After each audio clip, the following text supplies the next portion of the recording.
ফজরের আজান দিলে আমি জেলের ভিতর যে ছেলে থাকি সেখানে নামাজ আদায় করে নিলাম। আজ 92 দিন থেকে আমি নীলফামারী জেলে আছি। সকালে সূর্য যখন উঠবে, জেলে ডিউটিরত হাবিলদার আমার সেলে আসলো। শামীম, কেমন আছো? স্যার আলহামদুলিল্লাহ, আপনি কেমন আছেন? আমিও ভালো আছি। শোনো, তোমার তো কাল মাগরিবের পর ফাঁসি হবে। তোমার কি কোনো শেষ ইচ্ছা আছে? আমার কোনো ইচ্ছা নাই, তবে আমার লাশটা যেন আমার চাচা চাচির হাতে সঠিকভাবে পড়ে, আর কিছুই না। কেন, তোমার বাবা নাই? যদি থাকতো তাহলে তারা আমাকে দেখতে আসতো আর আপনিও দেখতেন। কেন, কি হয়েছে? আমি যখন ছোট ছিলাম তারা তখন মারা যায়। সরি বাবা। আরে এসব বলতে হবে না। শোনো, আর একটা কথা, বিকালে জেলার স্যার, মংস অফিসার, শিক্ষা অফিসার, আরও অনেক বড় বড় সরকারি অফিসার আসবে তোমার সাথে কথা বলার জন্য। তৈরি থেকো। আচ্ছা স্যার। হাবিলদার চলে গেল, আমি সেখানেই বসে থাকলাম। যাই হোক, আজ আর কালকের সকালটা মনে হয় দেখতে পারবো, তারপর আর দেখতে পারবো না। কালকে আমার জীবনের শেষ দিন। এর মাঝেই আমার পাশের সেলের আসামিগুলো বলতেছে, শামীম ভাই, কাল থেকে তাহলে আমাদের সাথে আর থাকছেন না? কাল আপনার ফাঁসি হয়ে যাচ্ছে। হ্যাঁ ভাই। ভাই, আপনার কথা খুব মনে পড়বে। আপনার মতো ভালো মানুষ জীবনেও দেখি নাই। আপনাকে ছাড়া এই জেল কেমন করে থাকবো ভাই? আপনি যতদিন থেকে আছেন কাউকে কষ্ট কি জিনিস বুঝতে দেন নাই, সবাইকে হাসি খুশি রেখেছেন। বাবা শামীম, কিসের জন্য তোমার ফাঁসির রায় হয়েছে আমাদেরকে একটু বলবে? তোমার কালকে ফাঁসি হয়ে যাচ্ছে, কি এমন অপরাধ করছো যার কারণে তোমার ফাঁসির রায় হয়েছে? চাচা, বিকালে ডিসি স্যার আরো বড় বড় সরকারি স্যার আসবে। ওনারা চলে গেলে তারপর সব বলবো। আমি সেখানেই বসে বসে আল্লাহর নাম জপতে থাকলাম। জীবনে অনেক পাপ করেছি, জানি না উপরওয়ালা আমাকে ক্ষমা করবে কিনা। তবু তো আমার মালিকের কাছে ক্ষমা চাইতে কোনো সমস্যা নাই। সকালে 2টা রুটি আর পানি ভরা ডাল দিল খেতে। আজ 92 দিন থেকে এখানে সকালে এসব খাবার খাচ্ছি। এসব খেতে আমার মোটেও কোনো কষ্ট হচ্ছে না। কষ্ট তো বেঈমানের জন্য হচ্ছে, যারা আমার সাথে বেঈমানি করেছে, যাদের কারণে আজ আমি জেলে আছি, যাদের কারণে আজ আমি ফাঁসির আসামি। আমার যে দোষ নাই তা কিন্তু না, আমিও অনেক বড় অপরাধ করেছি, তাই তো ফাঁসি হচ্ছে আমার। বিকালের দিকে ডিসি, মৎস্য অফিসার, শিক্ষা অফিসার, জজ সাহেব আরো বড় বড় সরকারি লোক আমার কাছে আসলো। সত্যি বলতে এই জেলে তেমন ফাঁসির আসামি খুঁজে পাওয়া যায় না। নীলফামারী জেলাতে যে অপরাধী নাই তা কিন্তু না, তবে আমি মনে হয় ফাঁসির আসামিদের মধ্যে এমন একজন যাকে দেখার জন্য আর কথা বলার জন্য এনারা এসেছে। আমার ইউনিয়ন বাদেও আশেপাশের আরও ইউনিয়ন খোঁজ করলে মনে হয় ফাঁসির আসামি পাওয়া যাবে না। যখন নাকি আমাকে ফাঁসির রায় দেয়, তখন আমার চাচা চাচির বাড়িতে নাকি অনেক দূর দূরান্ত থেকে মানুষ দেখতে আসছিল, কারণ আশেপাশে তো কোনো ফাঁসির আসামি ছিল না। শামীম, তুমি তো আদালতের সব দোষ তোমার কাঁধে নিয়েছো, কিন্তু যতদিন থেকে তুমি জেলে আসো একদিনও তোমাকে দেখে অপরাধী মনে হয় নাই। আমরা আজ এখানে এতজন এসেছি কি কারণে জানো? তোমার ফাঁসির রায় হলো কেন তা জানতে। জজ সাহেব অবশ্যই আমাদের বলেছে, তবুও তোমার মুখ থেকে শুনতে চাই। স্যার সব বলবো, তবে একটা অনুরোধ আছে। কি বলো? এখানে যত আসামি আছে তারা সবাই জানতে চায় কেন আমার ফাঁসি রায় হলো এবং কেন আমি অপরাধ মাথা পেতে নিলাম। হাবিলদার, সব কয়েদে কি ডাকো। তারপর হাবিলদার সব কয়েদিকে জেলের মাঝমাঠে নিয়ে আসলো। আমার সামনে সব সরকারি লোক আর চারদিকে সব কয়েদি। তাহলে শুনুন সবাই। অতীত, আমি তখন খুব ছোট। আব্বা আর মা দুজন কাজ করে সংসার চালাতো। আব্বা অন্যের জমিতে কাজ করত, আর আমার মা, সেও অন্যের ক্ষেতের সব কাজ করত।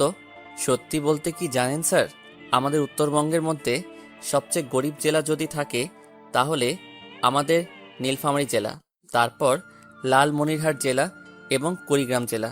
1996 থেকে 2005 সাল পর্যন্ত অভাব অনটন কি তা এই জেলার প্রত্যেকটা মানুষ হাড়ে হাড়ে টের পেয়েছে।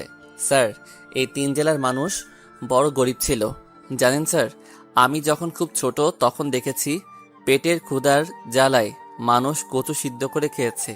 এমনি জানেন স্যার, কচুর যে বীজটা বপন করা হয় সেই বীজ থেকে তো কচু হয়, সেই বীজটাও মানুষ ক্ষেত থেকে নিয়ে এসে সিদ্ধ করে খেয়েছে।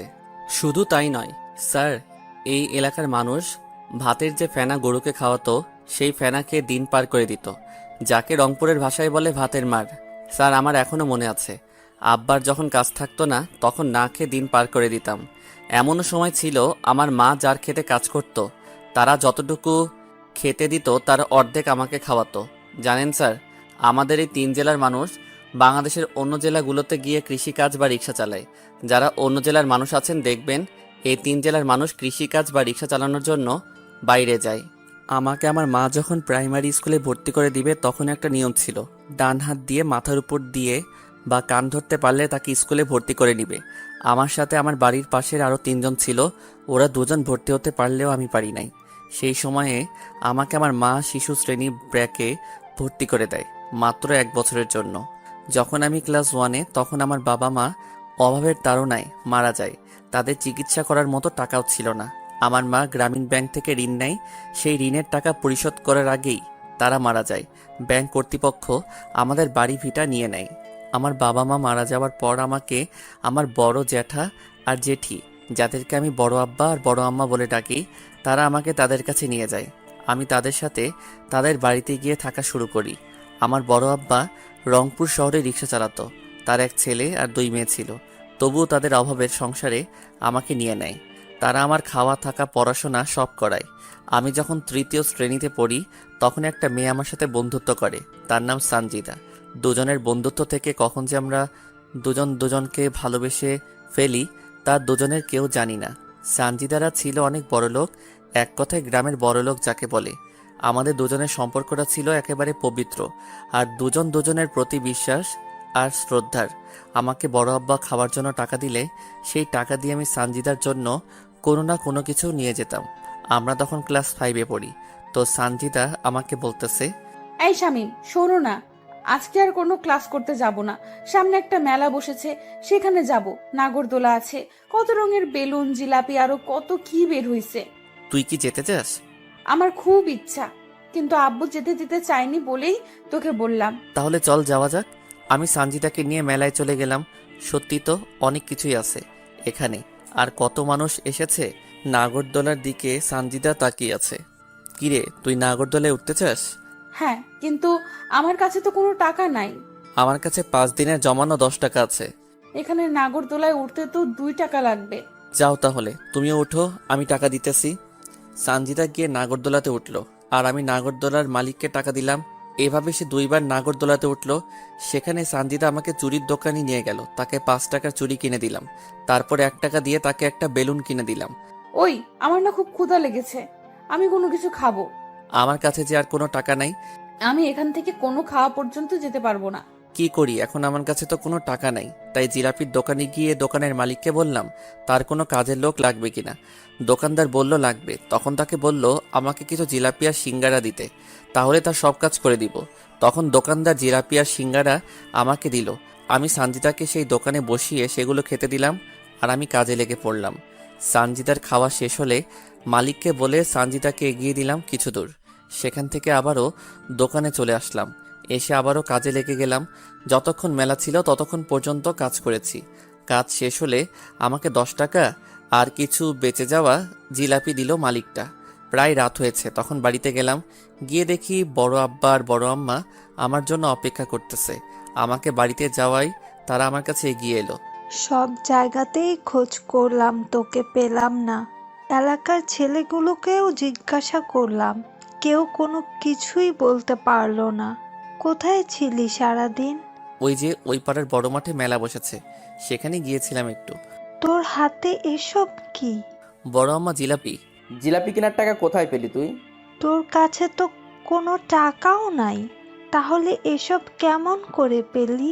ওইখানে একটা জিলাপির দোকান ছিল, সেখানে নাকি কাজ করার কেউ ছিল না, তাই কাজ করে দিলাম। তার বিনিময়ে এই 10 টাকা আর এই জিলাপিগুলো দিছে। তোকে আমি কাজ করতে বলেছি নাকি? তোকে খাওয়াই না, টাকা দেই না, কাপড় দেই না? দেও তো। কিন্তু লোকটার কষ্ট সহ্য করতে না পেরে তো তার কাজ করে দিয়েছি।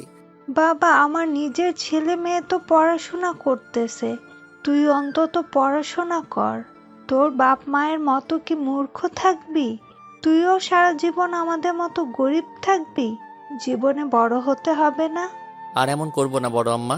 যা, টিউবওয়েলে গিয়ে গোসল করে আয়, একসাথে খাবো সবাই। আমি গিয়ে গোসল করে এসে সবার সাথে খেতে বসলাম। খাওয়া শেষ করে একটু পড়তে বসলাম। পড়া শেষ করে ঘুমিয়ে গেলাম। পরের দিন স্কুলে গিয়ে দেখি সানজিদা স্কুলে আসে নাই। তার একটা বান্ধবীকে দিয়ে চিঠি পাঠিয়েছে, সে আসবে না জানিয়ে। স্যার ক্লাস করাতে আসলে প্রথমে এসেই কোনো না কিছু বলে আমাকে এলোপাতাড়ি মারতে থাকলো। মারা শেষ করে বলতেছে, তুই সঞ্জিদাকে নিয়ে কেন মেলায় গিয়েছিলি? স্যার এমন ভুল আর করবো না। জানিস কালকে সঞ্জিদার বাপ স্কুলে এসে সঞ্জিদাকে না পেয়ে আমাদেরকে কত কথা শুনিয়ে গেছে। তোকে কালকে পেলে তো মেরেই ফেলতো। আমি তো কোনো কিছু করি নাই স্যার। তুই কেন করিস না বলতেছি? সঞ্জিদার কাছ থেকে নাকি 100 টাকার নোট নিয়ে নিয়েছিস। আমি কোনো টাকা নেই নাই স্যার। আর আপনাকে কে বলেছে এসব কথা? সঞ্জিদা নিজেই বলেছে তুই নাকি জোর করে সঞ্জিদাকে মেলাতে নিয়ে গিয়ে নাগরদোলায় চুড়ি আর জিলেপি কিনে দেওয়ার নাম করে তার কাছ থেকে 100 টাকা নিয়েছিস। আমি আর কোনো কিছু বললাম না। আমার চুপ থাকা দেখে স্যার আমাকে আরও কয়েক ঘা বেত মারলো। তারপর পুরা ক্লাস আমাকে কান ধরে এক পায়ের উপর দাঁড় করে রেখেছে। আমার তখন অনেক কষ্ট হচ্ছিল, তবে এটা ভেবে শান্তি পাচ্ছি যে সানজিদা কোনো মার খায়নি। স্যারের ক্লাস শেষ হলে ম্যাডাম আসলো। তিনিও আমাকে অনেকগুলো কথা শোনালো। যাওয়ার সময় তো তিনি আমাকে চোর বলে গেল। তো এভাবে আমাদের দিন যেতে থাকে। কেউ যদি স্কুলে না আসি তাহলে কাউকে দিয়ে চিঠি পাঠিয়ে দেই, অথবা কোথাও দেখা করতে চাইলেও কাউকে দিয়ে চিঠি পাঠিয়ে দিয়ে সেই জায়গায় গিয়ে দেখা করতাম। আমরা যখন 5-এর ফাইনাল পরীক্ষা দিব সেই সময় সানজিদা আমাকে বলে তাকে নাকি একটা নতুন জামা কিনে দেওয়া লাগবে। দেখেন আমি তখনও ছোট, কোনো কাজ কাম জানি না। এদিকে সানজিদাও চেয়েছে তাকে নতুন একটা জামা দেওয়া লাগবে পরীক্ষা উপলক্ষে। তাই বড় আব্বাকে বললাম, আমি তো পরীক্ষা দিব, আমার কিছু টাকা লাগবে, নতুন কাপড় কিনবো। তখন বড় আব্বা আমাকে সাথে করে দোকানে গিয়ে কাপড় নিয়ে দিতে চাইলে আমি তাকে মিথ্যা বললাম। আমার বন্ধু বান্ধবীরা যাবে, আমিও তাদের সাথে গিয়ে জামা কিনবো। বড় আব্বাও আমাকে টাকা দিয়ে দিল। বড় আব্বার কাছ থেকে টাকা নিয়ে পরের দিন আমি সানজিদাকে নিয়ে কাপড়ের দোকানে গেলাম। সানজিদা ওর পছন্দ মতো একটা জামা নিল, আর আমার কোনো কিছু নেওয়া হলো না।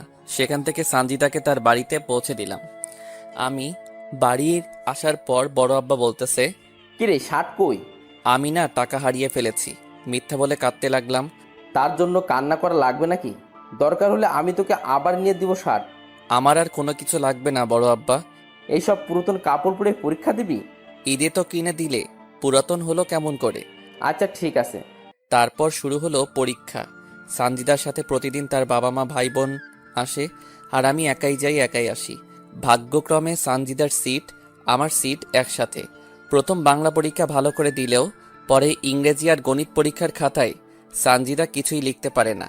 সানজিদা খাতা নিয়ে কান্না করতেছে, তাই আমি নিজে খেলা বাদ দিয়ে সানজিদার খাতায় লিখে দেই, আর আমি পরে লিখি। এইভাবে প্রত্যেকটা পরীক্ষা আমরা এভাবে দেই। রেজাল্ট বের হলে সানজিদা ট্যালেন্ট পুলে বৃত্তি পায়, আর আমি শুধু পাশ করি। সানজিদা বৃত্তি পাওয়াতে ওর বাবা পুরা গ্রামের মানুষকে মিষ্টিমুখ করায়। আমরা দুজন একসাথে এক উচ্চ মাধ্যমিক স্কুলে ভর্তি হই। দিন যত যেতে লাগে সানজিদা আর আমার ভালোবাসা দিন আরও বেশি হতে থাকে। এখন শুধু সানজিদা আমার কাছ থেকে কোনো কিছু নিলে সানজিদাও তার পরিবর্তে আমাকে কিছু না কিছু দেয়। হঠাৎ অষ্টম শ্রেণীতে সানজিদা আমাকে বলে তাকে নাকি একটা বোরকা লাগবে, সামনে তার জন্মদিন। তাই অষ্টম শ্রেণীতে থাকা অবস্থায় আমি টিউশন করা শুরু করি। ভাবতে পারেন সানজিদার বাবা এত টাকা পয়সা থাকা সত্ত্বেও আমার কাছে কেন চাই? সত্যি বলতে সানজিদা যদি নতুন কিছু তার জন্য কিনে তাহলে সেটা প্রথমে আমার দেওয়া নিবে, তারপর অন্য কারো। আর এটা দুজনের ভালোবাসার কারণ। অষ্টম শ্রেণী পর্যন্ত আমরা চিঠির মাধ্যমে প্রেম করেছি। আমি তখনও সানজিদাকে কখনো খারাপভাবে স্পর্শ করি নাই। আমরা দুজন অষ্টম শ্রেণী পর্যন্ত এই জায়গায় ওই জায়গায়, নদী ধানক্ষেত সব জায়গায় ঘুরে বেরিয়েছি। অষ্টম শ্রেণীর পরীক্ষাতেও সানজিদা আর আমি একসাথে পাশাপাশি সিটে বসেছিলাম। সবগুলো পরীক্ষাতে সানজিদাকে আমি লিখে দিছি। সত্যি বলতে সানজিদা পড়াশোনায় একটু কাঁচা। সানজিদা অষ্টম শ্রেণীতেও বৃত্তি পায়। একসাথে আবারও আমরা বিজ্ঞান বিভাগে ভর্তি হই। আমাদের পড়াশোনা এবং প্রেম অনেক সুন্দর চলতে থাকে। তো দশম শ্রেণীর টেস্ট পরীক্ষার সময় সানজিদা আমাকে বলতেছে, শামিম, টেস্ট পরীক্ষা শেষ হলে তো তোর সাথে আর আমার দেখা বা কথা হবে না এই 2 মাস। আরে কথা তো চিঠিতে হবে। দেখ শামিম, ছোট মানুষের মতো কথা বলবি না। আর আমরা এখন আর ছোট নেই। আমি চাই দুজন ফোনে কথা বলবো, বুঝলি? কিন্তু আমার তো ফোন নাই। শোন, তুই আমাকে ফোন দিবি আর আমি তোকে নিয়ে দিব, বুঝলি? টাকাও তো নাই আমার কাছে, আর ফোন কিনতেও তো অনেক টাকা লাগে। আরে গাধা, আমাকে তুই বাটন ফোন কিনে দিবি, বুঝেছিস? যাদেরকে টিউশন করাস তাদের কাছ থেকে আগাম মাসের টাকা নিবি। আচ্ছা ঠিক আছে, চলো, বেল দিছে, ক্লাসে যেতে হবে, না হলে পরে গেলে খাতা দিবে না। দুজন পরীক্ষা দিলাম। আমি যাদের টিউশন করাই তাদেরকে বলে আগাম মাসের বেতন নিলাম, তারপর শেষ পরীক্ষার দিন আমি সানজিদার হাতে একটা ফোন তুলে দিলাম আর সানজিদা আমাকে একটা ফোন দিল। তো ফাইনাল পরীক্ষার আগ অবধি আমরা দুজন শুধু ফোনে কথা বলেছি। এসএসসি ফাইনাল পরীক্ষার খাতাতেও আমি সানজিদাকে লিখে দিছি। রেজাল্ট বের হওয়ার আগ পর্যন্ত আমরা ফোনে নিয়মিত কথা চালিয়ে গেছি। পরীক্ষার আগে সানজিদা আমাকে একটা অনেক দামি ঘড়ি গিফট করে। রেজাল্ট বের হলে এবার সানজিদা A+ পায়, আমি কোনো রকম পাশ করি। শুধু ক্লাসে সবাই জানে সবচেয়ে ভালো ছাত্র আমি, কিন্তু আমি পরীক্ষার খাতায় কিছুই লিখতে পারি না। দুজনে বাড়ির পাশে যে কলেজ আছে সেখানে ভর্তি হলাম। এবার সানজিদা আমার সাথে ফোনে তেমন একটা কথা বলে না, সব সময় পড়া নিয়ে ব্যস্ত থাকে, কারণ তাকে মেডিকেলে চান্স পেতে হবে, তাই এমন পড়াশোনা। তবে আমাদের প্রেমে কেউ ঢোকেনি আর আমাদের পরিবারও জানে না। ফোনেও মাঝে মাঝে কথা হয় আমাদের। কলেজের ফার্স্ট ইয়ারে থাকা অবস্থায় সানজিদার বড় আপুর বিয়ে হয়। সানজিদা সবাইকে দাওয়াত করলেও আমাকে দাওয়াত করে না। এতে অবশ্য আমি মোটেও মন খারাপ করিনি। বিয়ে হয়ে যাওয়ার পর সানজিদা আবারও কলেজে আসা শুরু করে দেয়। সব বন্ধু বান্ধবী বলা শুরু করে বিয়ে বাড়িতে নাকি সানজিদা তার বোনের দেবরের সাথে উড়াধুরা নৃত্য করেছে। এই, তোর সাথে কথা আছে। বল, কি বলবি? তুই আর আমি কি এখনো সেই ছোট আছি? না, কিন্তু কেন? এখন থেকে তুই আমাকে আর আমি তোকে তুমি করে বলবো। ঠিক আছে, তো সেদিনের পর থেকে দুজন দুজনকে তুমি বলি। সানজিদার সাথে আমার ভালোবাসার সম্পর্ক হওয়ার পর থেকে তার কাছ থেকে বাবা মায়ের ভালোবাসা পেয়েছি, তাই তো আমার আব্বার আর মায়ের কথা তেমন মনে পড়ে না। শামিম, আমাকে একটা স্মার্টফোন কিনে দাও না। কত টাকা দাম? এই তো 8,000 টাকা দাম। এত টাকা? এইরকম করে আসছো কেন, কি হলো? এত টাকা তো আমার কাছে নাই। কত আছে? 5,000 টাকা। শোনো, তোমাকে একটা কথা বলি। বিয়ের পর তো তুমি আর আমি তোমার বড় আব্বার বাড়িতে থাকবো না, তাই এখন থেকে টাকা জোগাড় করা শুরু করো। জমি কিনো, তারপর বাড়ি করো আর নিজের পায়ে দাঁড়াও। সেটা না হয় বুঝলাম, কিন্তু করব কি আমি? শোনো, এখান থেকে টিউশনি করার পাশাপাশি অটো চালাবে, আর যা টাকা জোগাড় করবে আমাকে দিবে, আর আমি সেই টাকা জমিয়ে রাখবো। যখন বেশি টাকা হবে তখন তোমাকে একটা জমি কিনে দিব। তারপর যখন ঘর তোলার টাকা হবে তখন তোমাকে ঘর তুলেও দেব। তারপর আমার বাবার কাছে বিয়ের প্রস্তাব নিয়ে যাবে। এত বুদ্ধি কই পাও তুমি? কাল থেকে আর কলেজে আসা লাগবে না, বাড়িতে শুধু পড়বে আর অটো চালাবে, বুঝলে? তারপর সানজিদার কথা মতো তাই শুরু করে দিলাম, কারণ সানজিদা কখনো আমার খারাপ চায়নি। সানজিদা আমার বিপদে সবসময় পাশে ছিল। হ্যাঁ, তার একটা সমস্যা আছে, সেটা বুঝতে পেরেছেন। ভালোবাসে বলেই তো আমার কাছে কোনো না কোনো কিছু চাই। আমি টিউশনি করার পাশাপাশি অটো চালানো শুরু করে দিলাম। আমার টাকা দিয়ে সানজিদা একটা স্মার্টফোন নিল। একদিন সানজিদা ফোন করে বলল আমার অটো নাকি লাগবে, সকালে ওদের বাড়ি যেতে বলল। আমি পরের দিন সকালে ওদের বাড়ির সামনে গেলাম। কিছুক্ষণ পর সানজিদা বোরকা পরে ওর আপুসহ বের হলো। তারপর ওদেরকে নামিয়ে দিয়ে চলে আসলাম। এই এক সপ্তাহে সানজিদা আমাকে একবারও ফোন দেয় নাই। এমনি এমনি কি আমি ফোন মেসেজ দিলেও সে ধরেনি। এমনকি আমি ফোন মেসেজ দিলেও সে ধরেনি। হয়তোবা নতুন জায়গায় নতুন মানুষ, তাদের সামনে কথা বলতে লজ্জা পাই, তাই হবে হয়তোবা। এক সপ্তাহ পর সানজিদা আবারও কলেজে আসা শুরু করে, আর আমার সাথেও তেমন একটা কথা বলে না। আমাকে দেখলে কেমন যেন এড়িয়ে চলে, আর ঠিকমতো কথাও বলতে চায় না। সানজিদা, তোমার কি কোনো কারণে কোনো সমস্যা হয়েছে? হ্যাঁ, কি সমস্যা বলো? বাড়িতে তোমার আর আমার বিষয়টা সবাই জেনে গেছে, তাই তোমার সাথে ঠিকমতো কথা বলি না, এড়িয়ে চলি। তাহলে এখন উপায়? তুমি আর কলেজে এসো না, আমাদের ফোনে কথা হবে, আর যা করতে বলেছি সেগুলো করবে, বুঝলে? ঠিক আছে। তারপর থেকে আমি একেবারে কলেজ যাওয়া বন্ধ করলাম, শুধু পরীক্ষার সময় কলেজে যাই। এখন সানজিদাকে ফোন করলে তার ফোন ব্যস্ত বলে, আমাকে ঠিকমতো ফোন দেয় না, কথা বলে না। তার ফোনে কল দিলে সবসময় ব্যস্ত বলে, আমি মেসেজ করলে উত্তর দেয় না। তো একদিন দুপুরে আমি অটো নিয়ে কলেজে গেলাম, গিয়ে দেখি সানজিদা ফোনে হেসে হেসে কার সাথে যেন কথা বলতেছে। আমাকে দেখেই ফোনটা কেটে দিল। কি ব্যাপার, আমার ফোন ধরো না, মেসেজ করলে উত্তর দাও না? আসলে বাড়িতে আমাকে ফোন চালাতে দেয় না। কই, আমি ফোন দিলে তো ব্যস্ত বলে। তোমার নাম্বার তো আমি ব্লক লিস্টে রেখে দিয়েছি, যাতে কেউ জানতে না পারে। আর তুমি এখন এখান থেকে যাও, রাতে তোমাকে ফোন দিব, কেউ আমাদের একসাথে দেখলে সমস্যা হবে। আমি সানজিদাকে বিশ্বাস করি, আর সে কখনো আমাকে মিথ্যা কথা বলবে না। তারপর থেকে আবারও নিয়মিত আমাদের কথা হতে থাকলো, তবে বেশি না, 10 থেকে 15 মিনিট। সত্যি বলতে দুদিন থেকে খুব ডিপ্রেশনে আছি। যদি বেঁচে থাকি আর মন মানসিকতা ভালো থাকে তাহলে ইনশাল্লাহ কালকেও পর্ব দিব। তারপর আমাদের এইচএসসি ফাইনাল পরীক্ষা হতে থাকলো। এবার সে আগের ঘটনা ঘটলো। আমি লিখে দিলাম সানজিদাকে, পরীক্ষার পর সানজিদা তার বোনের বাড়িতে বেড়াতে যায়। যাওয়ার আগে আমাকে শুধু বলে যে কয়দিন তার বোনের বাড়িতে থাকবে, আমার সাথে সে কথা বলতে পারবে না। আমিও তার কথা মেনে নিলাম, কারণ যদি কোনো কারণে তার সমস্যা হয়। আমি পরীক্ষার রেজাল্ট বের না হওয়া পর্যন্ত আমি সানজিদার সাথে কথা বলতে পারি নাই। তবে মানুষের মুখে শুনেছিলাম সানজিদা তার বোনের বাড়ি থেকে অনেক আগে এসেছে, কিন্তু সে আমার সাথে কোনো যোগাযোগ করে নাই। রেজাল্ট বের হলো, সানজিদা এবারও A+ পেল। তারপর সানজিদার বাবা কিছু টাকা ব্যয় করে সানজিদাকে রংপুর মেডিকেল কলেজে ভর্তি করিয়ে দিল। তারপর থেকে সানজিদা রংপুরে থাকা শুরু করে দেয়। তবে সানজিদা রংপুর যাওয়ার পরও আমার সাথে তার প্রতিদিন যোগাযোগ হতে থাকে। তো একদিন সানজিদাকে আমি ফোন দেই, সানজিদা, আমার এখনো পর্যন্ত মোট কত টাকা তোমার কাছে আছে? শামিম, সত্য বলতে কি, আমি তোমার সব টাকা নষ্ট করে ফেলেছি। এত টাকা দিয়ে তুমি কি করলে? আসলে আপুর দেবরের সেদিন জন্মদিন ছিল, আর সে আমার কাছে দাবি করে তার জন্মদিনের পার্টি যেন আমি দেই। আর বাবার কাছে টাকা চাইছিলাম, তখন বাবার হাতে কোনো টাকা ছিল না, তাই। আরে এই পাগলি, কান্না করতেছো কেন? তুমি তো আর অন্য কারো টাকা নষ্ট করো নাই। তবুও তোমার কষ্ট করা টাকা। আরে বাদ দাও তো এসব কথা। এখন বলো, তোমার পড়াশোনা কেমন চলছে?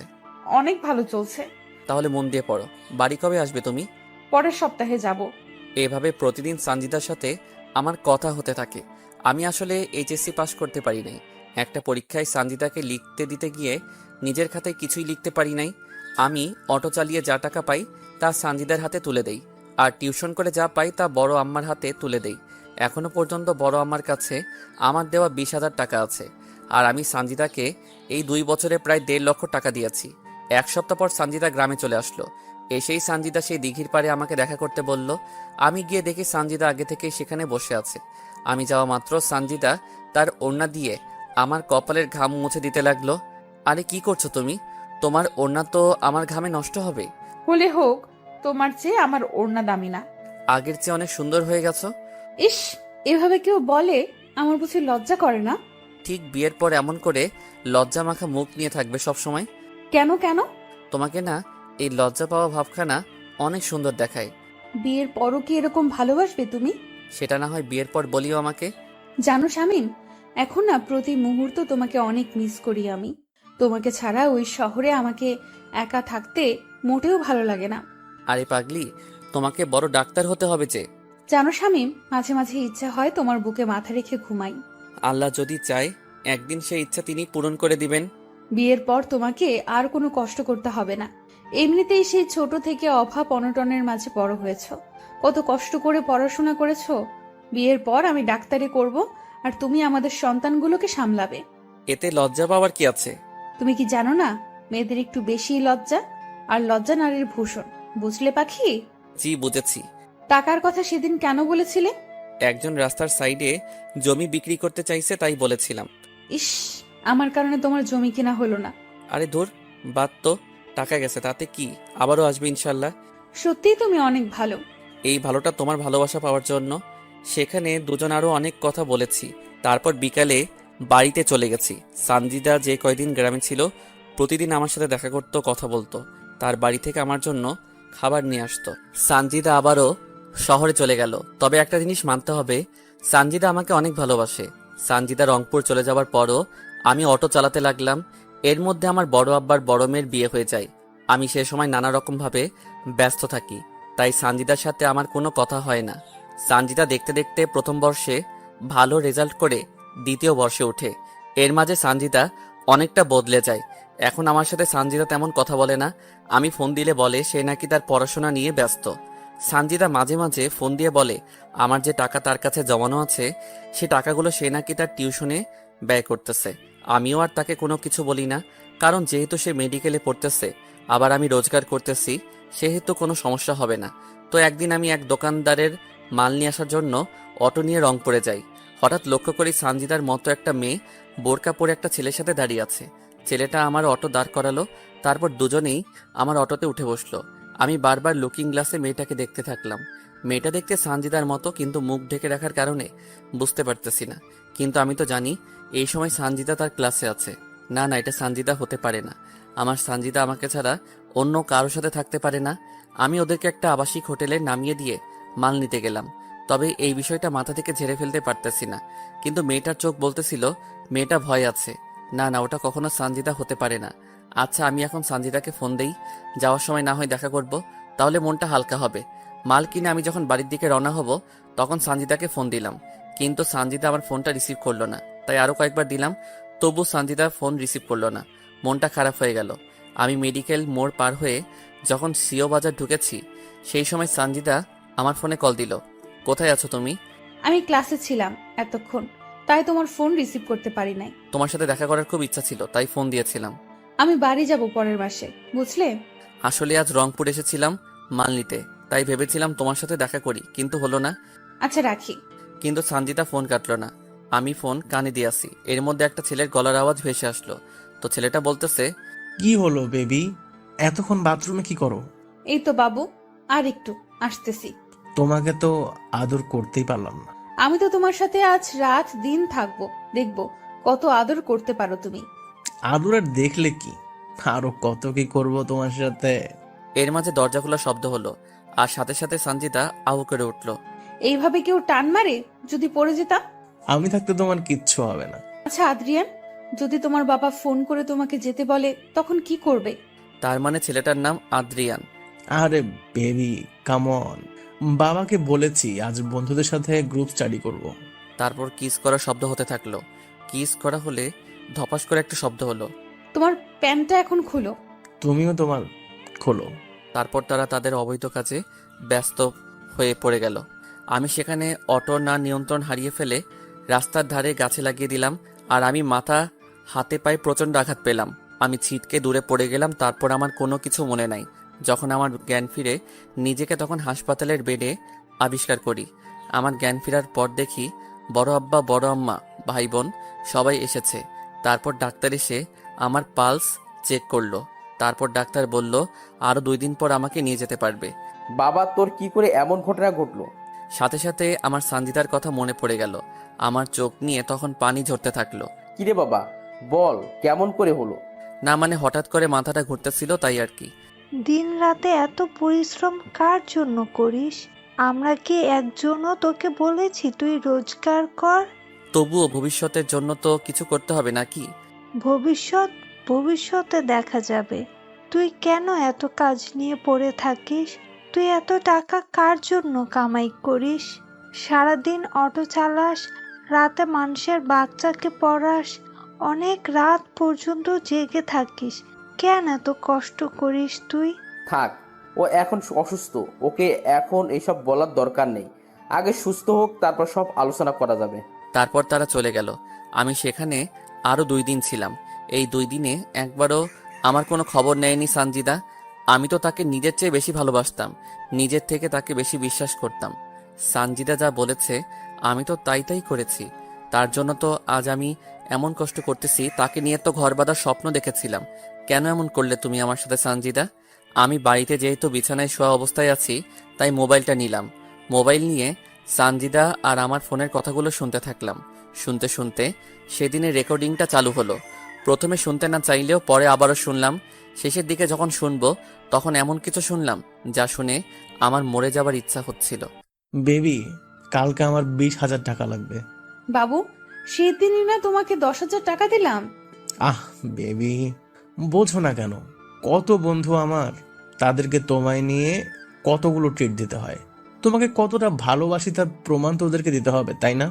আমার কাছে ওই যে বলেছিলাম আমাদের বাসার যে ড্রাইভার শামীম আছে, তার টাকা জমা আছে। আরে সমস্যা নাই, সেই টাকাগুলোই দিও আমাকে, পরে তাকে দিয়ে দিও। তুমি আর আমি তো আছি। এই হোটেল ভাড়াটাও তো আমি দিলাম। আমার কাছে টাকা নাই দেখে খোটা দাও তুমি? এসব কি বলো তুমি? খোটা কেন দিব তোমাকে? তা নয় তো কি? খোটা দিলে নিশ্চয়ই এই নিয়ে 17 বার তোমার সাথে হোটেলে রুম ডেট করতে আসতাম না? তুমি তো আমাকে অনেক ভালোবাসো, তাই তো আমি যা বলি তাতেই রাজি হয়ে যাও। তুমি কি আমাকে ভালোবাসো না? শুধু তোমাকে না, তোমার শরীর, দেহ আর তোমার এটা ওটা এইটা এগুলো সবকে ভালোবাসি বেবি। তাই তো তোমাকে সবসময় আদর করতে ইচ্ছা করে। জানি বাবু, তাই তো সব সময় দুষ্টুমি করতে চাও তুমি। তুমি কিন্তু দিন দিন খুব দুষ্টু হয়ে গেছো। আমার যেখানে সেখানে দাঁত বসিয়ে দাও। আমি আর শুনতে পারলাম না এমন সব নোংরা কথা তারা বলতেছিল। তার মানে আমি অ্যাক্সিডেন্ট করার পরও ফোন কাটে নাই সানজিদা। সানজিদা এতটা খারাপ হলো কেমন করে? সানজিদা তো এমন ছিল না। ভালোবাসলে যে এত কষ্ট পেতে হয় তা তো জানতাম না। কেন আমার সাথে বেইমানি করলো সানজিদা? আমার তো কোনো স্বার্থ ছিল না। তাকে আপন করে পাওয়ার জন্য কত কি নাই করতেছি। সে তো আমার সুখ দুঃখের সাথী ছিল। তার ভালোবাসা পেত, আমার আব্বা মায়ের ভালোবাসার কথা ভুলে গেছিলাম। তাকে আপন করে পেতে তো আমি তার জন্য অনেক কিছু করেছি, অনেক কিছু সহ্য করেছি। সে কেন এসব কাজে লিপ্ত হলো? সে কেন আমার সাথে এরকম করলো? প্রায় 20 দিনের মতো আমার সুস্থ হতে লাগলো। প্রায় মাসখানেক পর সানজিদা তার কিছু বান্ধবীকে নিয়ে তাদের বাড়িতে এলো। তারা যখন গ্রাম ঘুরতে বের হলো তখন আমি সানজিদার সাথে কথা বলার জন্য তাদের কাছে গেলাম। আমি প্রায় তখন সানজিদার কাছে গেলাম, তখন শুনতে পেলাম, আচ্ছা সঞ্চিতা, তুই আদ্রিয়ান ভাইয়াকে কেন ভালোবাসা শুরু করে দিলি? আরে আদ্রিয়ানের বাবা একজন বড় ডাক্তার, আবার তার নিজের একটা ক্লিনিক আছে। তাই বলে শামীমের ভালোবাসা ভুলে যাবি? শামীমের কি আছে? শামীম আমাকে কি দিতে পারবে? আর আদ্রিয়ানের বাবার অনেক টাকা আছে, আর ক্লিনিক আছে। আর আমার আদ্রিয়ানকে চাই, তাহলে সারা জীবন পায়ের উপর পা তুলে খেতে পারবো, আর ডাক্তারও হব। আমার জানা মতে আদ্রিয়ান ভাইয়া তোকে ভালোবাসে না, আর আদ্রিয়ান ছেলে হিসাবেও ভালো না। আদ্রিয়ানকে তোদের চেয়ে আমি ভালো করে চিনি। আর আদ্রিয়ানকে দেখেছিস? সে কত হ্যান্ডসাম, কত স্মার্ট। আর শামীমের কি আছে? না চেহারা আছে, না আছে বাড়ি, না আছে গাড়ি, না আছে টাকা। শামীমের কোনো না থাকলেও তার টাকা দিয়ে চলতেছিস তুই। আর আদ্রিয়ান, একদিন দেখবি আদ্রিয়ান তোকে ছুঁড়ে ফেলে দেবে, তোর সব শেষ করে দিবে, রাস্তায় নেমে দেবে। একটা কথা বলতো, এই পর্যন্ত কি আদ্রিয়ান তোর জন্য কোনো টাকা ব্যয় করেছে? না। তোর যেদিন টাকা শেষ হবে তোকেও ছেড়ে দে, আর একজনকে সে ধরবে। চুপ কর তো, বেশি বলিস তুই। শোন, আমাকে আর এসব বলবি না। তাহলে শামীম? শামীমকে চিনি না, আর তাকে ভালোবাসা যায় না, কাজের ছেলে বানানো যায়। আমি সানজিদার এমন কথা শুনে তার কাছে আর গেলাম না। সেখান থেকে বাড়ি চলে আসলাম। কিন্তু সানজিদার কথা ভুলতে পারলাম না। তাকে তো অনেক ভালোবাসি, তাকে তো অনেক বিশ্বাস করতাম। আমাকে যদি ভালো নাই বা বাসতে, তাহলে তো আমাকে আগে বলতে পারতো, সানজিদা আজ টাকা গাড়ি বাড়ি নাই দেখে আমাকে নিয়ে তুমি খেললে। আজ আমাকে তোমার বাড়ির কাজের লোক বলতে পারলে। আজ আমাকে ছেড়ে আর একজনের বুকে মাথা রেখে রাত কাটাও। আমি তোমাকে তো কোনোদিনও তোমার অনুমতি ছাড়া তোমার হাতটাও ধরি নাই। আর তুমি কিনা আজ অন্যের কাছে নিজেকে বিলিয়ে দিলে। আজ আমার সমস্ত কষ্টের টাকা তুমি আনন্দ ফুর্তি করে শেষ করে দিলে। একবারও কি আমার কথা মনে পড়ে নাই? একবারও কি আমার কষ্টটা তোমার চোখে ভেসে উঠল না? কি করে পারলে আমার জীবন নিয়ে খেলা করতে?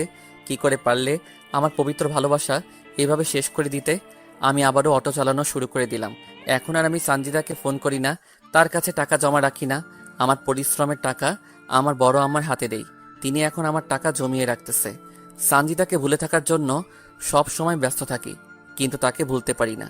কেন জানি মনটা বারবার তাকে দেখতে চায়, ভালোবাসা পেতে চায়। আমার যে তাকে ছাড়া চলতেছে না, আমার যে সানজিদাকে লাগবেই। শত চেষ্টার পরও সানজিদাকে ভুলতে পারলাম না। প্রতিনিয়ত সানজিদার কথা মনে পড়ে। সত্যি বলতে সেই স্কুল জীবন থেকে কলেজ জীবন পর্যন্ত তার সাথে ছিলাম, তার কাছ থেকে ভালোবাসা শিখেছি। এই সানজিদার সাথে সব জায়গাতে ঘুরে বেরিয়েছি। সানজিদা যখন তার ওড়না দিয়ে আমার শরীরের ঘাম মুছে দিত, তখন পৃথিবীর সৃষ্ট সুখী মনে হয়েছিল নিজেকে। যখন নিজ হাতে খাইয়ে দিত, মনে হতো যেন আমাকে অমৃত খাইয়ে দিতেছে। আমার বিপদে সবসময় তো পাশে ছিল, আমার কষ্ট তো সহ্য করতে পারতো না। না, আমার সানজিদা আমার সাথে কোনো অন্যায় করতে পারে না। আর যদি সে সত্যি সত্যি অন্যায় কাজ করেও থাকে, তবুও সব ভুলে গিয়ে তার সাথে নতুন করে সব শুরু করব। আমাকে এই দুনিয়াতে তো সানজিদা অনেক ভালোবাসে। আমার মন বলতেছে সানজিদা ঠিক আমার কাছে ফিরে আসবে। মানুষ তো জীবনে অনেক অন্যায় করে, অনেক ভুল করে, না হয় সানজিদাও করেছে। এইভাবে অনেক দিন চলে যায়, যা গণনার বাইরে। তবুও সানজিদা বাড়িতে আর আসে না। আর আমি সানজিদাকে ফোন দিলেও সানজিদা ফোন ধরে না। আমি তবুও আশা ছেড়ে দেই না, আমার শুধু তাকে লাগবে। সানজিদার সাথে আমার আর কোনো দেখা কথা বলা হয় না প্রায় 6 মাস। আমি তার আশাতে প্রতিনিয়ত থাকি। মন বলে সে আসবে, পরক্ষণে মন আবার বলে সে তো এখন অন্য কারো, তাহলে আমার কাছে আসবে কেন? মনে ভাবনা ছিল প্রেম মহান, কিন্তু সানজিদা শিখিয়ে দিল টাকা প্রধান। হয়তো আজ আমার কোনো কিছু নাই, আমি এতিম, তাই হয়তো সে আমার থেকে চলে গিয়ে অন্য কারো হাত ধরেছে। মনে ভাবনা ছিল একই বৃন্তে হব দুটি ফুল, কিন্তু সে আজ অন্য কারো। শত চেষ্টা করেও সানজিদাকে আমি ভুলতে পারি নাই। প্রতিদিন তার চিন্তা, তার কথা মাথায় ঘুরপাক খায়। চাইলেও কি তাকে ভুলে থাকা যায়? তাকে তো আমি অনেক বেশি ভালোবাসি। হয়তো সে অন্য কারো বুকে তার ভালোবাসা খুঁজে। তো প্রায় 8 মাস যাওয়ার পর হঠাৎ একদিন সানজিদা আমাকে ফোন দিল আমি তো ফোনে সানজিদার নাম দেখে অবাক। আমি ভাবতে পারিনি সানজিদা আমাকে ফোন দিবে। আমি তড়িঘড়ি করে ফোন রিসিভ করলাম। ফোন রিসিভ করা মাত্র সানজিদা কান্না করতেছে। কেমন আছো তুমি? এভাবে কান্না করতেছো কেন? আমার সব শেষ হয়ে গেছে শামীম। আজ আমি বড্ড একা হয়ে গেছি। আজ নিজেকে খুব একা লাগছে। আজ আমার পাশে কেউ নাই। কি হয়েছে বলবে তো আমাকে, নাকি না বললে বুঝবো কি করে? তোমার কি টাকা লাগবে? আমার কোনো টাকা পয়সা লাগবে না, আমার শুধু তোমাকে লাগবে। আমি তোমার বুকে মাথা রাখতে চাই। আরে এভাবে কান্না করতেছো কেন? কি হয়েছে আমাকে তো বলবে নাকি? তুমি আজ বিকেলে ভিন্ন জগতে আমার সাথে দেখা করো। তোমার সাথে আমার আজ অনেক না বলা কথা আছে, সেগুলো তোমাকে আমি বলবো। ঠিক আছে, আমি সময় মতো চলে যাব। আমি কিছুই বুঝলাম না সানজিদার কথার মানে সে আমাকে কি বলতে চাচ্ছে। তবুও এতদিন পর যেহেতু ফোন করেছে, আবার দেখা করতে বলতেছে, আমাকে তো অবশ্যই যেতে হবে তার কাছে। হোক না সে আমাকে ভালো না বাসে, কিন্তু আমি তো তাকে ভালোবাসি। আমি সানজিদার কথা মতো ভিন্ন জগতে চলে গেলাম। আমি গিয়ে সেখানে নালার এক সাইডে বসে থাকলাম। আমি ভিন্ন জগতে যাওয়ার প্রায় ঘন্টাখানেক বাদে সানজিদা চলে আসলো। সাথে আরো 2টা মেয়ে আছে। ওরা এসে আমার পাশে বসলো। আমি সানজিদার দিকে তাকিয়ে দেখলাম মুখটা শুকিয়ে গেছে আর চোখগুলো তলিয়ে গেছে। মুখের উজ্জ্বল ভাব আর আগের মতো নাই, কেমন যেন কালো কালো হয়ে গেছে। তা তোমার চেহারার এই অবস্থা কেন? আমি ঠিক আছি, কিন্তু তুমি এমন হয়ে গেছো কেন? আমি কেমন করে ভালো থাকি বলো? তুমি আজ অন্য কারো। সানজিদা এবার আমার দিকে চোখ বড় বড় করে তাকালো। হয় ভাবতে পারতেছে না আমি কেমন করে জানলাম। ওভাবে তাকিয়ে লাভ নাই, আমি সব জানি। মানে কেমন করে? মনে আছে তুমি আর তোমার বয়ফ্রেন্ড আমার অটো করে আবাসিক হোটেলে গিয়েছিলে? তারপর বাড়ি ফেরার পথে তুমি আমাকে ফোন দাও এবং ফোন না কেটে তোমার বয়ফ্রেন্ডের সাথে কি কি করো, কি কি বলো সব শুনি। তুমি সব শুনেছো? জানো সেই সময় আমি অ্যাক্সিডেন্ট করে হাসপাতালে ভর্তি হই। কি, তুমি হাসপাতালে ভর্তি ছিলে? জানো তো সেখানেও তোমার কথা বারবার মনে হয়েছিল। তোমাকে না ভুলতে পারি নাই আমি, তাই তো তোমার কথা সবসময় মনে হতো। জানো যেদিন তোমার বান্ধবীকে বলেছিলে তুমি আমাকে ভালোবাসো না, তুমি ভালোবাসো ওই টাকাওয়ালা ডাক্তারের ছেলেকে, সেদিন না পৃথিবীতে নিজেকে বড্ড একা একা লাগছিল। যেদিন শুনেছি ওই ছেলের সাথে তুমি 20 বার হোটেলে রুম ডেট করতে গিয়েছিলে, সেদিন না আমার দেহের আত্মাটার মরণ হয়ে গেছে। আমি ভুল করেছি, আমাকে ক্ষমা করে দাও। আমি আর জীবনেও তোমাকে ছাড়া অন্য কাউকে ভালোবাসবো না। তুমি যা বলবে তাই শুনবো। আমার কথা বা কবে শুনেছো তুমি? আমি না তোমার দেহটাকে ভালোবাসি নাই, তোমার বুকের ভেতর যে সুন্দর মনটা ছিল সেটাকে ভালোবেসেছিলাম। তুমি কেমন করে আমাকে ঠকিয়ে অন্য কারো বিছানায় সঙ্গী হও? একবারও কি এই এতিম অসহায় ছেলেটার কথা মনে পড়ে নাই? তোমার ভালোবাসা পেয়ে তো আমার নিজের মরা বাবা মাকে ভুলে গিয়েছিলাম। তোমার সাথে ঘর বাঁধবো বলে তো নিজের পড়াশোনার ক্যারিয়ার নষ্ট করে তোমার কথা মতো পরিশ্রম করা শুরু করে দিলাম। হাজারো স্বপ্ন দেখিয়েছো, কিন্তু সবকিছু নিমিষে শেষ করে দিয়েছো তুমি। আবারও নতুন করে আমরা স্বপ্ন দেখব, আবারও নতুন করে বাঁচতে শিখবো আমরা। যেখানে আমার ভালোবাসার আত্মাটা মরে গেছে সেখানে আবার নতুন করে স্বপ্ন দেখব, তা কি করে হয়? আমি তো সব দোষ করেছি, আমি তো সব ভুল করেছি। তুমি তো কোনো দোষ করো নাই, তুমি তো কোনো ভুল করো নাই। তাহলে কেন তোমার আত্মা মরে যাবে? যেখানে আপনজন অন্য কাউকে পেয়ে আমাকে ভুলে যায়, অন্য কারো ভালোবাসা পেয়ে আর একজন ঠকায়, সেখানে কেমন করে বেঁচে থাকি? একটাবারও কি খবর নিয়েছো বেঁচে আছি নাকি মরে গেছি? একবারও কি জানতে চাইছো আমার মন কি চাই, কি বলে? তোমার কোন ইচ্ছাটা পূরণ করি নাই? তোমার জন্য তো নিজেকে শেষ করে দিয়েছি। সব জানি, আমি নিজের স্বার্থের জন্য তোমাকে ব্যবহার করেছি। হ্যাঁ, তোমাকে ধোঁকা দিয়েছি। হ্যাঁ, তোমার কোনো খবর নেই নাই। হ্যাঁ, তোমাকে অবহেলা করেছি। প্লিজ আমাকে ফিরিয়ে দিও না। এবার না সত্যি সত্যি আমি মরে যাব। তোমাকে খুব চাই, তাই বলে তোমাকে আমার জীবনে দ্বিতীয় কোনো সুযোগ দিতে চাই না। তুমি তোমার বয়ফ্রেন্ডের কাছে চলে যাও। তখন সানজিদার বান্ধবী আমাকে বলতেছে, ভাইয়া, যে ছেলেটার জন্য সানজিদা আপনাকে ছেড়ে গিয়েছিল, আজ সেই ছেলেটা সানজিদাকে ভুলে গিয়ে নতুন কারোর সাথে সম্পর্ক শুরু করেছে। আমি বার কি করতে পারি? ভাইয়া, সানজিদা 2 বার সুইসাইড করতে চাইছিল, কিন্তু আমরা থাকাই এই যাত্রায় বেঁচে যায়। ভাইয়া, আপনি তো সানজিদার দেহ চান না, তার তো মন চান, তাহলে কেন তাকে গ্রহণ করতে পারতেছেন না? আমার সাথে যে সে আবার বেইমানি করবে না কি গ্যারান্টি আছে? আমাকে যে আবার ধোকা দিবে না তার কি নিশ্চয়তা আছে? আমাকে আবারও অবহেলা করবে না তার কি কোনো নিশ্চয়তা দিতে পারবেন? সাথে সাথে সানজিদা আমার পায়ে লুটিয়ে পড়ল। তোমাকে ছুঁয়ে কথা দিতেছি, তোমাকে ছাড়া আর কাউকে ভালোবাসবো না। তোমাকে আমি অনেক ভালোবাসা দিব। তুমি আর আমাকে কি ভালোবাসা দিবে? দিন রাত তো তুমি ব্যস্ত থাকো, আর আমাকে বাসবে ভালো তুমি? শেষবারের মতো একটা সুযোগ দাও তুমি আমাকে। আমি আর তোমাকে অবহেলা করব না, তোমাকে শুধু ভালোবাসবো। ভাইয়া আমরা আছি।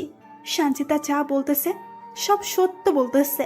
জানেন ভাইয়া, আজ মাসখানেক থেকে সঞ্চিতার সাহস পাচ্ছে না আপনার কাছে যাবার। সে বারবার বলতেছে সঞ্চিতা আপনার সাথে অন্যায় করে আপনি মেনে নেবেন না। তাই তো আমরা ওকে জোর করে আপনাকে ফোন দিয়ে নিয়ে এখানে আনিয়েছি। আমি কি তার কাছে খেলার পুতুল নাকি? তোদের আগেই বলেছি, এই নষ্টা খারাপ মেয়েকে কোনোদিনও আপন করে নিবে না ও। তোরা তো আমার কথা শুনলি না, আমাকে তো আর কোনো সুযোগও দিল না সে। এই, কে বলেছে তুমি খারাপ? কে বলেছে তুমি নষ্টা? তুমি তো আমার কাছে সেই আগের মতোই পবিত্র। তোমাকে কোথাও যেতে হবে না, শুধু আমাকে একটু ভালোবাসা দিলে হবে। সাথে সাথে সানজিদা কার বান্ধবীর সামনে আমাকে এই প্রথমবার জড়িয়ে ধরলো। আমাকে জড়িয়ে ধরে কান্না করতে থাকলো সানজিদা। এই পাগলি, আর কান্না করতে হবে না, আমি তো আছি। আমি তোমাকে ভালোবাসা দিয়ে তোমার সব অতীত মুছে দিব। তোমাকে আর কাঁদতে হবে না, আমি তোমার পাশে আছি। আমি জানি তো তুমি আমাকে অনেক ভালোবাসো। তারপর সেখানে একটু ঘুরে তারা চলে গেল রংপুরে। সানজিদা এখন নিয়মিত আমার সাথে যোগাযোগ করে, নিয়মিত তার সাথে আমার কথা হয়। সানজিদা একদিন তার বাড়িতে এসে আমাকে নিয়ে একটু ঘুরতে বের হলো। আমরা এলাকাটা একটু ঘোরাফেরা করে আমাদের কলেজের বান্ধবী ইতির বাড়িতে গেলাম। ইতি আমাদেরকে দেখে নাস্তা নিয়ে আসলো, আমরা তা খেলাম। আমাদের দুজনের প্রেমের কথা আমাদের সব বন্ধু বান্ধবীকে জানিয়ে দেই আমরা নিজেই। তারপর ইতি বাইরে গেলে সানজিদা বলতে লাগলো, সত্যি তোমার মতো করে এই পৃথিবীতে কেউ আমাকে ভালোবাসে নাই। তোমার ভালোবাসা পেয়ে আমি আমার কালো অতীত ভুলে গেছি। এখন বুঝেছি দেহের ভালোবাসার চেয়ে মনের ভালোবাসা হাজার গুণ দামি আর পবিত্র। তোমার ভালোবাসা পাওয়ার পর তো আমি নতুন করে বাঁচতে শিখেছি। আমি চাই তুমি খুব দ্রুত আগে বাড়িটা করো, তারপর তোমার ঘরে আমাকে তোলো। এখন অনেক সময় লাগবে, আমার কাছে এখন তেমন কোনো টাকা নাই। কারণ আমার কারণে তোমার অনেক ক্ষতি হয়ে গেছে। আজ আমি তোমাকে অনেক কষ্টের দিকে নিয়ে গেছি। ওসব বাদ দাও তো, ইনশাল্লাহ 1 বছরের মধ্যে নিজের বাড়ি করব। আমি তোমাকে নিয়ে এই জীবন পার করে দিতে চাই। তোমার মাঝে আমার সুখ খুঁজে পেয়েছি আমি। আমিও তোমার সাথে জীবন পার করে দিতে চাই। তোমার সাথে আমি বেঁচে থাকতে চাই, মরে যেতে চাই। সেখান থেকে আমরা চলে আসি। তারপর থেকে আমি আর সানজিদা সময় পেলে দেখা করি, কথা বলি। আমরা দুজন অনেক জায়গায় ঘুরতে যাই। ঠিক স্কুল কলেজ জীবনের মতো শুরু হয়ে গেল। আমরা একে অপরের প্রতি অনেকটা নির্ভর হয়ে পড়ি। দেখতে দেখতে সানজিদার পড়াশোনা প্রায় শেষের পথে আসে। আমিও জমি কিনে বাড়ি করে ফেলি। আমি আবারও আগের মতো বেশি বেশি রোজগার করতে থাকি। অনেক বড় ঘরের মেয়ে সানজিদা, তাকে তো একটু হলেও ভালো রাখতে হবে। সে তো এখন বড় ডাক্তার হচ্ছে, তাকে ভালোভাবে দেখাশোনা করা লাগবে। তো একদিন রাতে সানজিদা আমাকে ফোন দিল। আজ এত রাতে ফোন দিলে যে, কোনো কি সমস্যা তোমার? আমার না কিছু টাকা লাগবে, অনেক প্রয়োজন। কত টাকা লাগবে তোমার? এই তো 30,000 টাকা লাগবে আমার। কালকে তোমাকে দিয়ে দিব। তুমি সত্যি অনেক ভালো, তুমি সত্যি আমাকে অনেক বেশি ভালোবাসো। তোমার জন্য যদি জীবন দিতে পারি, এটা কোনো ব্যাপার হলো? আচ্ছা তাহলে ঘুমাও, কালকে তোমার সাথে কথা হবে। সানজিদা ফোন কেটে দিল। আমিও ঘুমিয়ে গেলাম। পরের দিন বড় আম্মার কাছ থেকে টাকা নিয়ে চলে গেলাম সানজিদার কাছে। আমি ওর হোস্টেলের সামনে অটো দাঁড় করিয়ে সানজিদাকে ফোন দিলাম।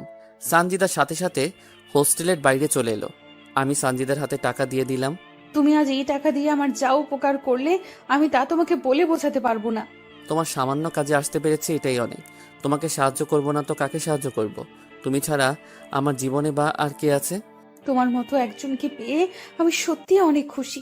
তোমার মতো করে কেউ ভালোবাসতে পারবে না। তোমাকেও পেয়ে আজ অনেক খুশি আমি। সেদিন সানজিদাকে টাকা দিয়ে বাড়ি চলে আসলাম আমি। আমার সাথে সানজিদার ভালোবাসা গভীর থেকে গভীরে যেতে থাকলো। আমি এখন অনেকটা সানজিদা নির্ভর হয়ে গেছি। আমার এখন দিনরাত সানজিদা ছাড়া চলে না। সানজিদাকে টাকা দেওয়ার পর 2 দিন সানজিদার সাথে আমার কথা হয়। এই 2 দিনে বুঝেছি সানজিদা এখন আমাকে সত্যি অনেক ভালোবাসে। 3 দিনের দিন রাত 10টার সময় সানজিদা আমাকে ফোন দিল। কি করো তুমি? কি আর করব, আমার একটা পাগল আছে, তার কথা ভাবতেছি। শুনি, সে পাগলটাকে? ফোনের ওপারে যে আমার সাথে কথা বলতেছে সেই পাগলটা। পাগল তো তোমারই আমি, তাই না? নতুন করে কি বলা লাগে? আচ্ছা, রাতে খেয়েছো তুমি? মাত্র খেয়ে আমার পাগলটাকে ফোন দিলাম। আচ্ছা তুমি খেয়েছো? একটু পরে খাবো। কেন কেন? এই আসলাম সবে, গোসল করে খাওয়া করব। এখন এত কষ্ট করতেছো কেন তুমি? তোমার এখন নিজের বাড়ি আছে, আর কি চিন্তা করা লাগে? এত কাজ করলে কি হবে বলো? বারে, তোমার আমার ভবিষ্যতের জন্য কিছু জমাতে হবে না? আর তাছাড়া তোমার তো এমনিতেই মাঝে মাঝে টাকা লাগে, তখন কি করে দিব? আর বেশি দিন তোমাকে জ্বালাবো না, আর তোমাকে কষ্ট দিব না। আর মাত্র কয়েকটা মাস চলে গেলে আমি পুরো দমে একজন ডাক্তার হব। তখন আর তোমার কাছ থেকে টাকা নিব না, তোমাকে কোনো কাজও করতে দিব না। কাজ না করলে কি করব আমি? তুমি শুধু আমাকে ভালোবাসবে আর আমার সাথে থাকবে, বুঝলে? আমি একাই কি ভালোবেসে যাব? তুমি আমাকে ভালোবাসবে না? তোমার কি এই বিষয়ে কোনো সন্দেহ আছে?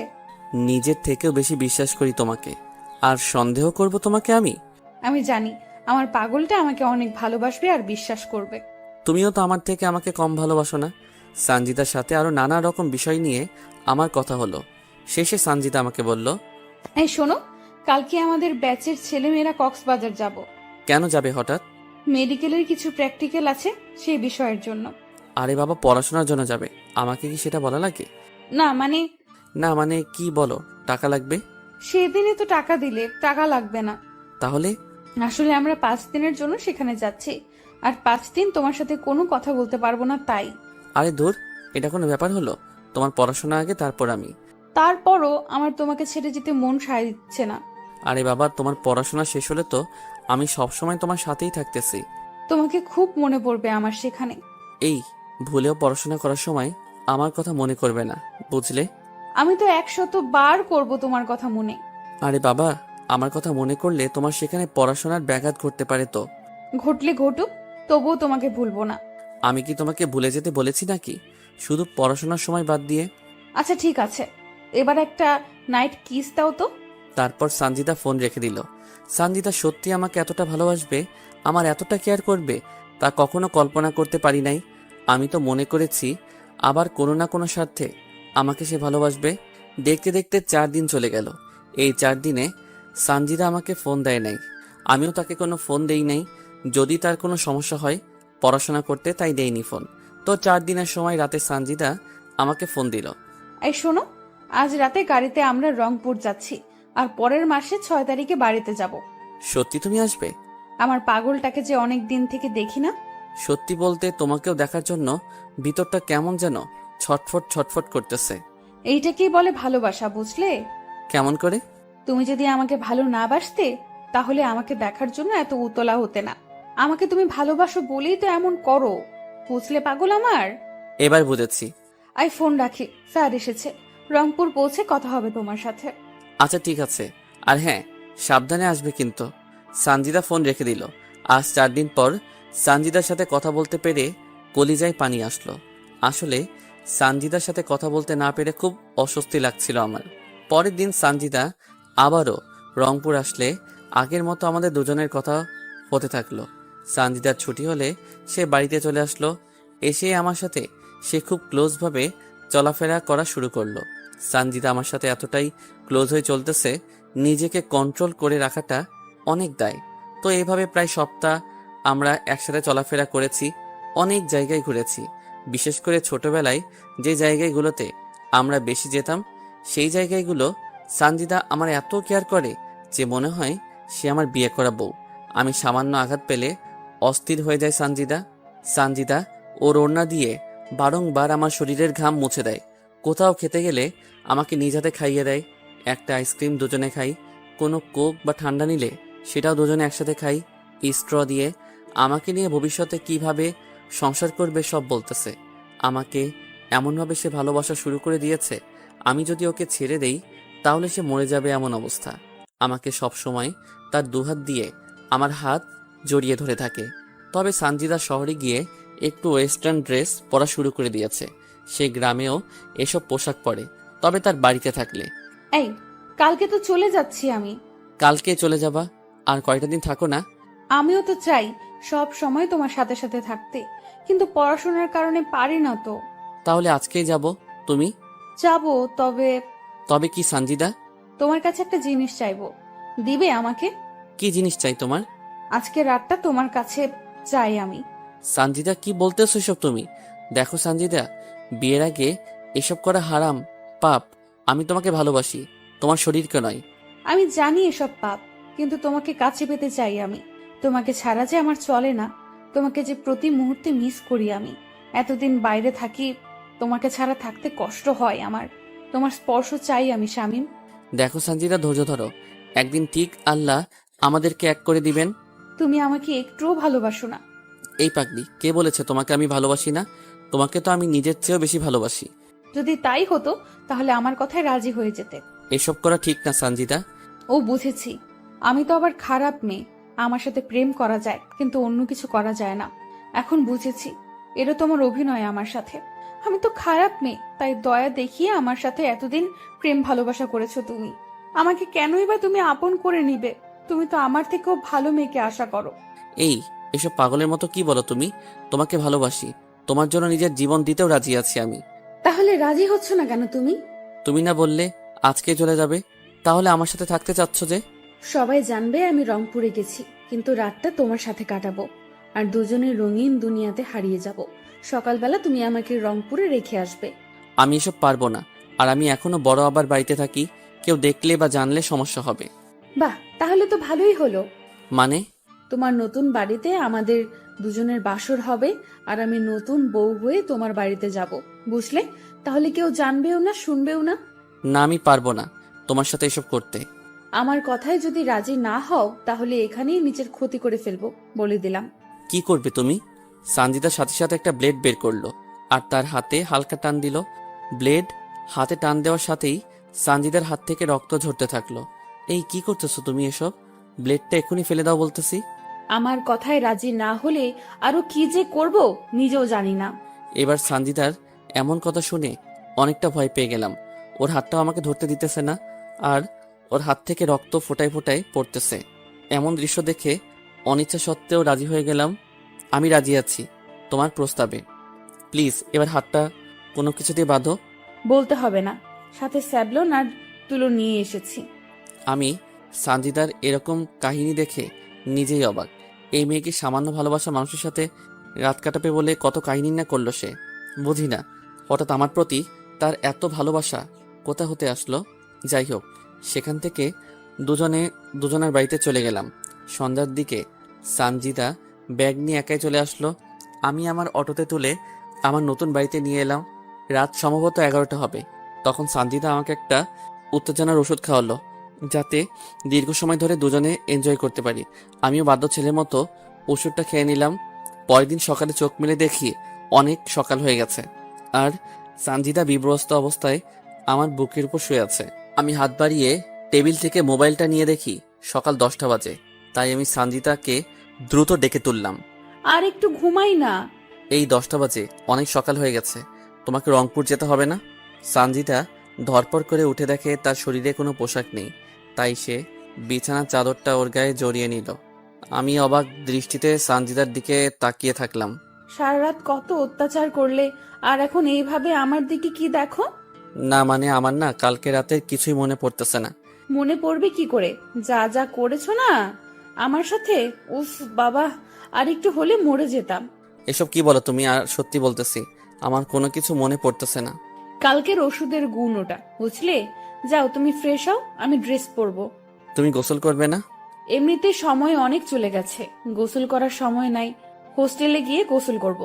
তাই বলে এই শরীরে যাবে তুমি? অত কথা বলার সময় নাই, যাও মুখ ধুয়ে আসো। রংপুর খাওয়া দাওয়া করবো, যাও তো। তাই বলে উফ, তুমিও না বেশি বেশি, যাও তো। আমিও ঘর থেকে বের হয়ে টিউবওয়েলে গিয়ে হাত মুখ ধুয়ে ঘরে এলাম। এসে দেখি সানজিদা জিন্স টপস আর মাথায় ওড়না পেঁচিয়ে নিয়েছে। আমি অটো বের করে সানজিদাকে অটোতে তুলে নিলাম।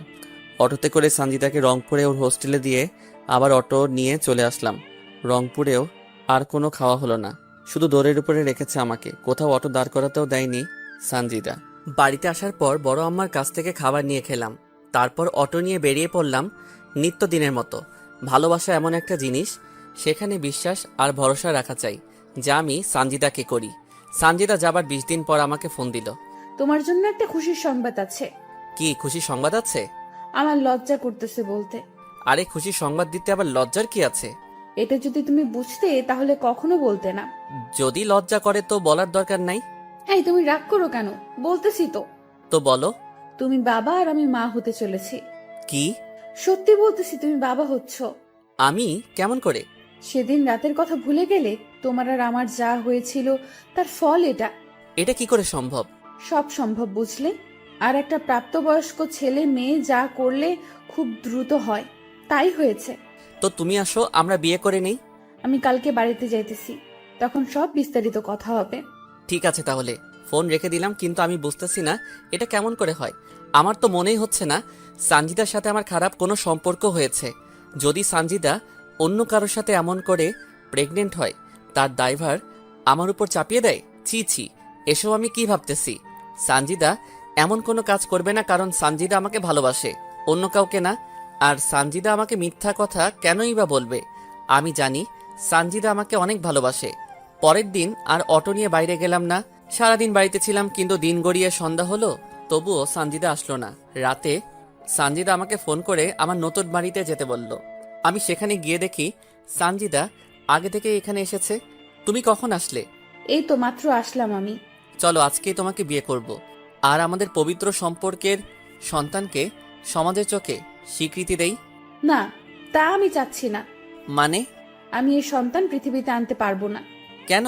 দেখো শামীম, আমার নিজের ক্যারিয়ার এখনো ঠিক হয়নি, এর মাঝে আমি এসব ঝামেলায় পড়তে চাই না। আরে বোকা, সমস্যা কি? আমি তো আছি। যতদিন তোমার ক্যারিয়ার ঠিক না হয় ততদিন তোমাকে চালাবো। সেটা বড় কথা নয়। আমরা যতই বিয়ে করি না কেন, আমার পেটের সন্তান তো নাজায়েজ। কি বলো এসব তুমি? ঠিক কথাই তো বলেছি, কারণ আমরা বিয়ের আগেই শারীরিক সম্পর্কে নিজেদেরকে জড়িয়েছি। এখন যতই বিয়ে করি না কেন, আমাদের পেটের সন্তান কিন্তু নাজায়েজ, বৈধ হবে না। আমি অত কিছু বুঝি না। আমার সন্তানকে আমি পৃথিবীর আলো বাতাস দেখাতে চাই। আমি সেটা কোনোভাবেই পারবো না শামীম। সবাই জানাজানি হলে আমাদের সন্তানকে সবাই নাজায়েজ সন্তান বলবে। আমি মা হয়ে তা সহ্য করতে পারবো না। কেউ জানলে না বলবে। এখন তো মানুষ বিয়ের বছরের মধ্যেই বাবা মা হয়ে যায়, আর আমাদের না হয় তাই হবে। সমস্যা কি? তুমি বুঝতে পারতেছো না, আমার বন্ধু বান্ধবী ওরা কি ভাববে, আমার মেডিকেল টিচার ওনারা কি ভাববে, আমার পরিবার। বোঝার চেষ্টা করতেছো না কেন তুমি? তো এখন কি করতে চাও তুমি? অ্যাবর্শন করতে চাই আমি। এটা করা কি ঠিক হবে? একটা নিষ্পাপ শিশুকে মেরে ফেলবে, যে কিনা এখনো পৃথিবীর আলো বাতাস দেখলো না। তুমি যদি মেয়ে হতে তাহলে বুঝতে কেন এমন কঠোর সিদ্ধান্ত নিতেছি। আমারও তো ইচ্ছে করে আমার সন্তান বেঁচে থাকুক, কিন্তু ঠিক আছে, যা করলে তোমার ভালো হয় তাই করিও। কিন্তু একটা সমস্যা হয়ে গেছে। কি সমস্যা? আমার কাছে কোনো টাকা নাই, কিভাবে অ্যাবর্শন করাবো? কত টাকা লাগবে? এই 20,000 টাকা হলে হবে। অ্যাবর্শন করতে 20,000 টাকা লাগে? তা তো আগে কখনো শুনিনি। আমি জানি সিজার করতে, সন্তান জন্ম দিতে এত টাকা লাগে, আর এখন অ্যাবর্শন করাতেও এত টাকা লাগে? বেশি বুঝো তুমি, আগে আমার কথাটা শুনবা তো নাকি? কি কথা? সামনের 17 তারিখ থেকে আমার পরীক্ষা আছে। আমি যদি কালকেও অ্যাবর্শন করি তাহলে প্রথম পরীক্ষা আমি দিতে পারবো না, তার মানে সে পরীক্ষাতে আমি ফেল করব। তাই ফেল যেন না আসে, তাই টাকা চাচ্ছি যাতে পাশ করতে পারি আর ডাক্তার হতে পারি। তোমাকে যেন আর কোনো কষ্ট করা না লাগে, আমিও তোমাকে দ্রুত বিয়ে করে সংসার করতে পারি। ও, এবার বুঝেছি। তুমি থাকো, আমি বড় আম্মার কাছ থেকে টাকা নিয়ে আসি। সেখান থেকে আমি বড় আব্বার বাড়িতে আসলাম, তারপর বড় আম্মার কাছ থেকে টাকা নিলাম। তখন বড় আম্মা বলতেছে, বাবা, তুই এত টাকা নিয়ে কি করিস? একজনকে দিব। জুয়া টুয়া খেলিস না তো? সেদিনই 30,000 টাকা নিলি, আজ আবার 20,000 টাকা নিলি। এভাবে টাকা নিলে কিভাবে কি করবি তুই? আরে বাবা, টাকা তো আর নষ্ট হচ্ছে না, আমি একটা ব্যাংকে রাখতেছি, বুঝলে? তুই যা ভালো বুঝিস বাবা। বড় আমার কাছ থেকে টাকা নিয়ে এসে সানজিদার হাতে দিলাম। তারপর সানজিদা সেই রাতেই আবার চলে গেল। সে নাকি কাল সকালে অ্যাবর্শন করবে। আমি যেন তাকে 3 দিন ফোন না দেই। সে নাকি সেই সময় খুব অসুস্থ থাকবে। সানজিদা চলে যাওয়ার পর সানজিদার সাথে আমার 3 দিন কোনো কথা হয়নি। 3 দিন পর সানজিদা নিজেই আমাকে ফোন দেয়, কথা হয়। তো এভাবে চলতে থাকে আমাদের প্রেম ভালোবাসা। তো সেদিন আমি আবারও রংপুর দোকানের মাল কিনে আনার জন্য গেলাম। আসার পথে চিন্তা করলাম সানজিদার সাথে একটু দেখা করে আসি, তাই তার কলেজ ক্যাম্পাসে চলে গেলাম। গিয়ে দেখি সানজিদা আজ শাড়ি পরে এসেছে, সাথে তার আরও 2টা বান্ধবীও। আমাকে দেখা মাত্র সানজিদা ওর বন্ধু বান্ধবীর কাছ থেকে আমার কাছে আসলো। হঠাৎ তুমি এখানে কিসের জন্য এসেছো? না মানে, রংপুর এসেছে একজনের দোকানের মাল কিনতে, তাই ভাবলাম তোমার সাথে একটু দেখা করে যাই। ভালো করেছো। তোমার ক্লাস নাই, আর এরকম সেজে কলেজে এসেছো কেন? ক্লাস শেষ করেছি আর বন্ধুরা সহ একটা পার্টিতে যাব একটু পরে। পড়াশোনা বাদ দিয়ে পার্টিতে কি তোমার? আরে বাবা, এটা কোনো বাজে পার্টি না, আমাদের এক বান্ধবীর বিয়ের রিসেপশনের পার্টিতে যাচ্ছি, বুঝলে? ও, এবার বুঝেছি। আমাকে কি বিশ্বাস হয় না? কি যে বলো না তুমি, তোমাকে আমার বিশ্বাস হবে না? তাহলে এভাবে বলো কেন? আর এইভাবে বলবো না। আমাদের কথা শেষ হয়নি, একটা ছেলে বাইক নিয়ে সরাসরি আমাদের কাছে আসলো আর এসে সানজিদাকে বলল তার বাইকে উঠতে। ছেলেটা দেখতে অনেক সুন্দর আর হ্যান্ডসাম, ড্রেস আপও বড় লোক বাবার ছেলের মতো। যে কোনো মেয়ে তার প্রেমে পড়তে বাধ্য হবে। আর তার কথা বলার ধরন দেখলে মনে হবে যেন তার কথায় মিষ্টি মিশানো। আচ্ছা শামীম, তাহলে তুমি বাড়িতে যাও, আমি এবার পার্টিতে যাই, এমনিতেই অনেক দেরি হয়ে গেল। তারপর সানজিদা ছেলেটার বাইকে করে চলে গেল। হতে পারে ছেলেটা সানজিদার বন্ধু, তাই হয়তো সানজিদা তার সাথে গেল। আমি আর কোনো কিছু না ভেবে বাড়িতে চলে আসলাম। যার মাল কিনতে গেছিলাম তাকে তার মাল বুঝিয়ে দিয়ে ভাড়া নিয়ে নিলাম। একা আছি, পাশে কেউ নাই, আর খবর নেবেই বাকে। একাকিত্ব বড় যন্ত্রণাদায়ক, তবুও আপনাদের একটু মন ভালো রাখার জন্য পর্ব দিলাম। জানি না কবে এসব ভোগান্তি থেকে বের হব। সত্যি, ডিপ্রেশন মানুষকে মৃত্যুর দিকে নিয়ে যায়। তো হঠাৎ একদিন সানজিদার বাবা আমার অটোতে করে কিছু মালামাল তার বাড়িতে নিয়ে গেল। তো সেই মালামালগুলো আমি তাদের বাড়ির ভিতরে ঢুকিয়ে দিতেছি। যখন শেষবার তাদের বাড়িতে ঢুকবো, হঠাৎ অনেকগুলো মেয়ের হাসির আওয়াজ আমার কানে আসলো। আমার মন বলতেছে সানজিদা বাড়িতে এসেছে, তা না হলে এত মেয়ে তো এদের বাড়িতে আসার কথা না। কৌতূহল বশত আমি সেই হাসির আওয়াজের দিকে এগিয়ে যেতে থাকলাম। তখনও আমার কাঁধে সানজিদার বাবার কেনা চাউলের বস্তা। তখন আমি উকি মেরে দেখতে থাকলাম সানজিদা আছে কিনা। আমি উকি দিয়ে দেখি সানজিদা একটা ছেলেকে জড়িয়ে ধরে আছে, আর ছেলেটা কেউ নয়, সেদিনের বাইকের ছেলেটা। এবং তার বান্ধবীরা নানা রকম কথা বলতেছে। তোর সাথে রাপি ভাইয়াকে সেই মানিয়েছে। দেখতে হবে না পছন্দটা কার? তো ভাইয়ার সাথে কি বিয়ে দেবে তোর বাবা? আরে দিবে না কেন, তাছাড়া আপু আছে না। আপু কি করবে আবার? এ তো আপুর দেবর, বুঝলি? শালিকারা, তোমরা কোনো চিন্তা করো না, আমরা তার সবকিছু প্ল্যান সাজিয়ে রেখেছি। কি প্ল্যান ভাইয়া? আরে, আমরা কোর্ট ম্যারেজ করে রাখবো, পরে না মেনে নিলে আমরা পালিয়ে যাব। আর সানজিদা তো ডাক্তারি পড়ছেই, আমাদের কোনো সমস্যা হবে না। এর মাঝে সানজিদার রাব্বিকে ডাক দিলে রাব্বি সেখান থেকে চলে যায়। তখন সানজিদার সেই বান্ধবী, মানে যার কথাতে সানজিদাকে মেনে নিয়েছিলাম, সে বলতেছে, সানজিদার শামীম ভাইয়াকে কি এভাবে ঠকানো ঠিক হচ্ছে তোর? দেখ সরভি, ঠিক না ভুল তা জানি না, তবে আমার রাব্বিকে চাই। তাছাড়া আদ্রিয়ান আমাকে ধোকা দেওয়ার পর এই রাব্বি আমাকে সঙ্গ দিয়েছে। আর শামীম ভাই? ওটা ছিল মাত্র একটা সাপোর্ট। কারণটা হলো আদ্রিয়ানের সাথে আমার ফোনে ঘন্টার পর ঘন্টা কথা বলার অভ্যাস ছিল, তাই সেই ঘাটতিটা শামীমকে দিয়ে পূরণ করেছে। তাহলে শামীমের কাছ থেকে যে টাকাগুলো নিতি? বাবা যে টাকাগুলো দিত বন্ধু বান্ধবীদের সাথে ঘুরে ফিরে করে পার্টি করা ইত্যাদি করতেই শেষ হয়ে যায়, তাই তো ওই বলদটাকে ব্যবহার করেছি। তবে বলদটার টাকা দিয়ে আমার অনেক উপকার হয়েছে। মানে? দেখ, তোরা তো আমার বান্ধবী, আর তোরা তো আমার সব কথাই জানিস, তাই এসবও জেনে রাখ। শামীমের টাকা দিয়ে আমি পড়াশোনা যা লাগে তা ব্যবহার করছি, আর রাব্বির সাথে রুম ডেট করতে ব্যয় করছি। তবে রাব্বিও আমাকে টাকা দেয়, কিন্তু তেমন দিতে পারে না, কারণ সেও পড়াশোনা করে। তখন তার একটা বান্ধবী বলতেছে, কিভাবে প্রেগনেন্ট হলি, কিভাবে শামীমের কাছ থেকে টাকা নিলি, অ্যাবর্শন করালি, তা খুলে বল। কি, তুই আবারও প্রেগনেন্ট হয়েছিলি? চুপ, আসতে বল, কেউ শুনতে পারবে। তাহলে এবার রাব্বির সাথেও রুম ডেট করে তুই প্রেগনেন্ট হয়েছিলি? হ্যাঁ, হয়েছিলাম। যদি আদ্রিয়ানের মতো রাব্বিও তোকে ছেড়ে চলে যায়? যাবে না, কারণ সে আমাকে আদ্রিয়ানের মতো ভালোবাসে না, বুঝলি? আর আমরা কয়েকদিনের মধ্যেই বিয়ে করতেছি, কোর্টের মাধ্যমে। আমি সানজিদার কথা শুনে নিজেকে বিশ্বাস করতে পারতেছি না। আমি কাকে বিশ্বাস করেছি? কোনো শত্রু তো এমন বেইমানি করে না, আর তাকে তো কোনো স্বার্থে ভালোবাসি নাই আমি। তখন আবারও বলা শুরু করলো, তো কি এসব করলি তুই বলতো? আদ্রিয়ান যখন আমাকে ধোকা দিল তখন আমি অনেকটা আপসেট হয়ে পড়ি। আমার হাতে তেমন টাকা বা অন্য কেউ ছিল না, আর আমি তখন শামীমের সাথে সব যোগাযোগ বন্ধ করে দেই। তারপর কি হলো? তোদের সামনে সুইসাইডের নাটক করি, যাতে তোরা আমাকে আবারও শামীমের কাছে অবধি পৌঁছে দিতে পারিস। তাই তুই আমাদেরকে ব্যবহার করলি? ঠিক তাই। তারপর কি কি করলি তুই? তারপর তো শামীমকে রাজি করালাম। আমার সে সময় টাইম পাসের কেউ ছিল না, প্লাস টাকারও প্রয়োজন ছিল আমার। শামীমের সাথে কথা বলতে বলতে হঠাৎ আমার রাব্বির কথা মনে পড়ে যায়। রাব্বির কথা কেন? আরে বলতেছি তো, আমার আপুর যখন বিয়ে হয় সে সময় রাব্বি আমাকে প্রপোজ করে আর আমি তাকে ঝুলিয়ে রাখি। আদ্রিয়ান আমাকে ছেড়ে দেওয়ার পর আমি রাব্বির সাথে যোগাযোগ করি আর রাব্বিও রাজি হয়ে যায়, কিন্তু আমার তেমন একটা কথা বলতো না, তাই আমি রাব্বির সাথে প্রেম আর শামীমের সাথে অভিনয় করি। আর তুই প্রেগনেন্ট হলি কি করে? রাব্বি তো পড়াশোনা নিয়ে ব্যস্ত থাকে আর দেখতে অনেক সুন্দর, বাবার টাকা পয়সা গাড়ি বাড়ি আছে, আর রাব্বির সাথে অনেক মেয়ের সুসম্পর্ক, তাই আমি রাব্বিকে নানা রকম অজুহাত দেখিয়ে রাজি করাই, কিন্তু তখন সে হোটেলে রুম ভাড়া নিবে টাকা নাই, তাই বুদ্ধি করে শামীমের কাছ থেকে টাকা নিই আর শামীমকে বলি আমি 5 দিনের জন্য কক্সবাজার যাচ্ছি পড়াশোনার জন্য। সেখানে গিয়ে আমি আর রাব্বি রুম ডেট করি আর আমাদের সেই সময়কার কিছু ভিডিও আর পিক তুলে রাখি যাতে রাব্বি আমাকে ছেড়ে না যায়। একেই বলে ধোকা খেলে অন্যকে কিভাবে ধোকা দিতে হয়। তারপর কি করলি? সেখান থেকে রংপুর আসার কিছুদিন পর জানতে পারি আমি আবারও প্রেগনেন্ট, তাই বুদ্ধি করে বাড়িতে চলে আসি আর শামীমের সাথে এমন ভাবে মিশি যেন সে আমাকে কাছে পাওয়ার জন্য পাগল হয়, কিন্তু শালা বোকা কিছু কাজের না, তাই আমি তার সাথে শারীরিক সম্পর্ক করার জন্য বলি।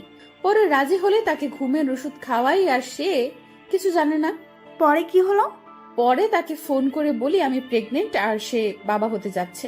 সে শুনে তো খুশিতে পাগল হবার অবস্থা। পরে তার বাড়িতে গিয়ে বলি আমি এ বাচ্চা নিব না, তার সে কি কান্না আর পারে না পায়ে পড়ে। পরে শামীমকে বুঝিয়ে সুঝিয়ে রাজি করাই আর এবসন করার কথা বলে আরো 20,000 টাকা নেই।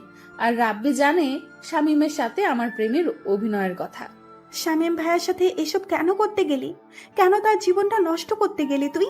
তোর জন্য তো সে অনেকটা পাগল। তোর সবকিছু জানার পরে ও তো তোকে আপন করে নিয়েছিল।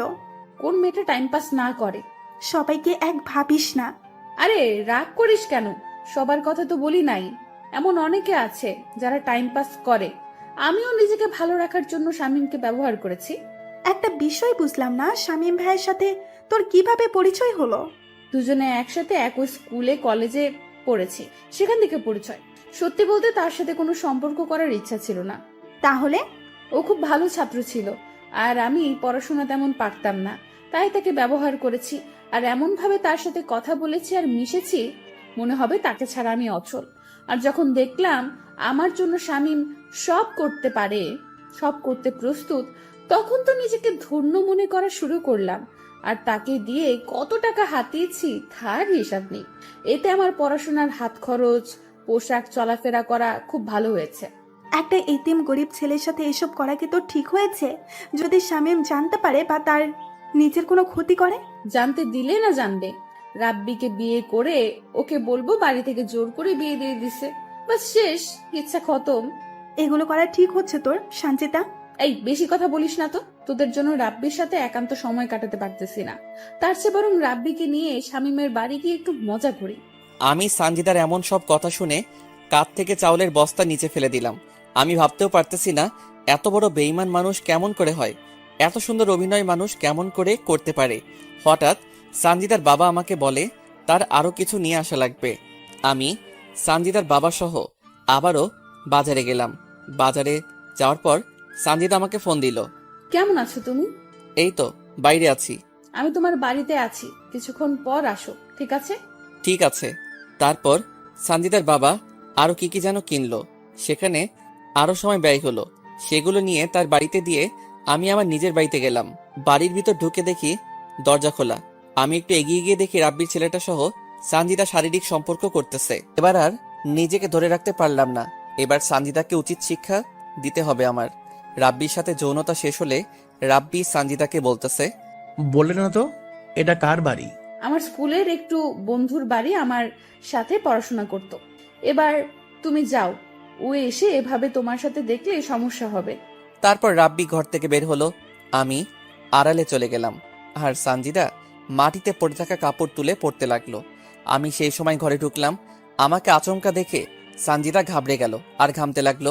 বর্তমান চারিদিকে তাকিয়ে দেখি সব কয়েদি, জেলার মৎস্য অফিসার, শিক্ষা অফিসার সবার চোখে পানি, শুধু জজের চোখে পানি নাই। মেয়েটাকে তুমি মেরেছো? ঠিক কাজ করেছো তুমি। এমন বেঈমান মেয়ের বেঁচে থাকার কোনো কারণ আমি দেখি না। বলো না কিভাবে মারলে তাকে? তাহলে শুনুন। অতীত। আরে এই শীতের মধ্যে তুমি এভাবে ঘামতেছো কেন? কই ঘামতেছি আমি? এই দেখো তোমার কপালে ঘাম। সানজিদা সাথে সাথে আমাকে জড়িয়ে ধরলো। আমিও এই সুযোগে সানজিদাকে বিছানায় ফেলে দিলাম আর ওর ওড়না বুক থেকে নিয়ে ছিঁড়ে 2 ভাগ করলাম। এক অংশ দিয়ে ওর 2 হাত বাঁধলাম আর এক অংশ দিয়ে ওর 2 পা বাঁধলাম। তারপর অন্য ঘর থেকে রশি এনে 2 হাত 2 দিকে ছড়িয়ে খাটের সাথে বাঁধলাম আর 2 পা 2 দিকে দিয়ে বেঁধে ফেললাম। এই তুমি আমাকে এভাবে বাঁধলে কেন? আর আমার ওড়নাই বা কেন ছিঁড়ে ফেললে? জানেমান, সেদিন রাতে কি করেছি তা আমার মনে নাই, কিন্তু সেদিন রাতের মনে না থাকা কাজটা আজ করব। তাই বলে এইভাবে বেঁধে কেউ এসব কাজ করে? আমি তোমার প্রেমিকদের মতো করে ওসব করব না, একটু অন্যরকম ভাবে করব। ঘর থেকে বের হয়ে রান্নাঘরে গিয়ে একটা রামদা লবণ আর শুকনা মরিচের গুঁড়া নিয়ে আসলাম। এসব কেন নিয়ে আসলে তুমি? চুপ কর, তোর জন্য আজ আমার করুণ অবস্থা। এই তোর কি ক্ষতি করেছি আমি? কেন আমার সাথে বেইমানি করলি তুই? মানে? তুই যদি আমাকে ভালো না বাসবি তাহলে কেন এমন অভিনয় করলি তুই আমার সাথে? তোর যদি অন্য ছেলেকে ভালো লেগে থাকে তাহলে কেন আমাকে তোর জীবনে জড়ালি? এসব কি বলো তুমি? আমি তখন তার বাড়ির সব কথা বলে দিলাম। এসব শুনে সানজিদা ভয় পেয়ে গেল। জানেমান, যত কষ্ট আমাকে দিয়েছিস তার চেয়ে 1000 গুণ কষ্ট তোকে দিব আমি। কি করবে তুমি? তুই শুধু দেখো আর চিৎকার করো। আর কোনো কিছু বললাম না। আমি বিছানায় উঠে ওর গায়ের সব কাপড় খুলে ফেললাম। তারপর রামদা দিয়ে ওর স্তন কেটে ফেললাম। সাথে সাথে সানজিদা বিলাপ করে কাঁদতে থাকলো। আমি এবার লবণ আর মরিচের গুঁড়া সেখানে দিয়ে দিলাম। তারপর তার হাত কাটলাম, মানে শরীর থেকে আলাদা করে দিলাম। তারপর তার যৌনাঙ্গে রাম দিয়ে 3-4টা কোপ দিলাম। গলা কাটা মুরগির মতো ছটফট করতে থাকলো। সেখানেও লবণ আর মরিচের গুঁড়া দিয়ে দিলাম। আমার খুব কষ্ট হচ্ছে, তার চেয়ে আমাকে একেবারে মেরে ফেলো, আমি আর সহ্য করতে পারতেছি না। ঠিক এই রকম ঝড় আমার বুকে হচ্ছে। তোর জন্য কি করি নাই? তোর জন্য নিজের ক্যারিয়ার সংসার নষ্ট করেছি, তোর জন্য নিজেকে শেষ করে ফেলেছি। এইটুকু স্বার্থ নিয়ে তো তোকে ভালোবাসি নাই, এমনকি তোর শরীরটাকেও না। তাহলে কেন আমার সাথে এত বড় প্রতারণা করলি? তুই ভালো করে জানিস তোকে কতটা ভালোবাসি। তোকে পাবার জন্য আমি কি কি না করেছি। সেই ছোটবেলা থেকে তোর সব চাহিদা আমি পূরণ করেছি। তার বিনিময়ে কি দিয়েছিস আমাকে? আমাকে মেরে ফেলো, আমি আর সহ্য করতে পারতেছি না। এমন যন্ত্রণা আমার কখনো হয়নি।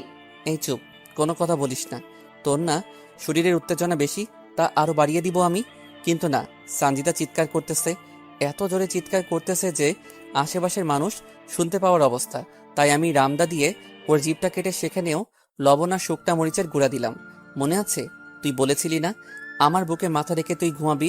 আয়, তোকে আজ ঘুম পাড়িয়ে দেই। তার আগে বলতো আদ্রিয়ান আর রাব্বি তোকে কথায় কথায় স্পর্শ করেছে? ও তুই তো বলতে পারবি না। তার আমি রামদা দিয়ে সেসব জায়গা কেটে দিয়ে তোকে পবিত্র করে আমার বুকে রেখে তোকে ঘুম পাড়িয়ে দেই। তারপর রামদা দিয়ে তার কপাল থেকে পা পর্যন্ত এমনভাবে কেটেছি যা বাংলাদেশের ইতিহাসে এমন করে কাউকে মেরেছে কিনা জানি না। আমি এবার সানজিদার 2 পা কেটে ফেললাম। তখন অবধি সানজিদার দেহে প্রাণ ছিল। শেষে সানজিদার পেটে কয়েকটা কোপ দেই আর সাথে সাথে সানজিদাকে আমার বুকে জড়িয়ে ধরি আর সেখানে সে শেষ নিঃশ্বাস ত্যাগ করে। সানজিদাকে এত যন্ত্রণা দিয়ে মেরেছি যা ভাষায় বলে বোঝাতে পারবো না। তাকে তো আমি ভালোবাসতাম, আমাকে বললে তো তার জীবন থেকে সরে যেতাম। কেন সে বারবার আমার সাথে ছলনা করলো? কেন বেইমানি করলো সে? আমি তো কোনো স্বার্থ নিয়ে তাকে ভালোবাসি নাই। অনেকক্ষণ সানজিদার দিকে চেয়েছিলাম, তারপর নিজেই 999 কল দিয়ে বলি আর কিশোরগঞ্জ থানা থেকে পুলিশ এসে এসব দেখে ভয় পায়। তারপর আমাকে নিয়ে থানায় যায়। বর্তমান সবাই এবার ভয়ের চোখে আমার দিকে তাকিয়ে আছে আর সবাই অনেক দূরে দূরে চলে গেছে। কিছুক্ষণ আগেও আমার জন্য যাদের চোখে পানি ছিল এখন আমাকে দেখে তারা ভয়ে কাতর। তুমি কি মানুষ? এভাবে কেউ কাউকে এত কষ্ট দিয়ে মারে? জজ সাহেব, শামীম সত্যি কি অপরাধী? মানুষ মেরে ফেলার মতো পাপ আর হয় না। সে দুনিয়াতে যেমন সবার চোখে নিকৃষ্ট হয়, পরকালে তাকে জাহান্নামে থাকতে হবে। আমি নিজেও বলতে পারবো না সত্যি কি অপরাধী শামীম। তারপর আর কি, যা রায় ছিল তাই হয়েছে। সত্যি কি অপরাধী আমি? সবাই 5 ওয়াক্ত নামাজ কায়েম করি এবং সাবধানতা অবলম্বন করি। বোনেরা পর্দা করে চলার চেষ্টা করবেন। এই মহামারী করোনাকালীন সময়ে কেউ প্রয়োজন ছাড়া ঘরের বাইরে বের না হই এবং সকলে মাস্ক ব্যবহার করি। কোনো ভুল ত্রুটি হলে ক্ষমা সুন্দর দৃষ্টিতে দেখবেন এবং পাশে থাকার জন্য সবাইকে ধন্যবাদ। এই যে বন্ধুরা, গল্প শেষ করে কমেন্ট না করে চলে যাচ্ছ, এইটা কিন্তু ঠিক না। তাড়াতাড়ি কমেন্ট করো। আর যারা এখনও আমাদের চ্যানেলটি সাবস্ক্রাইব করো নাই, জলদি করে সাবস্ক্রাইব করে আমাদের চ্যানেলের একজন মেম্বার হয়ে যাও প্লিজ।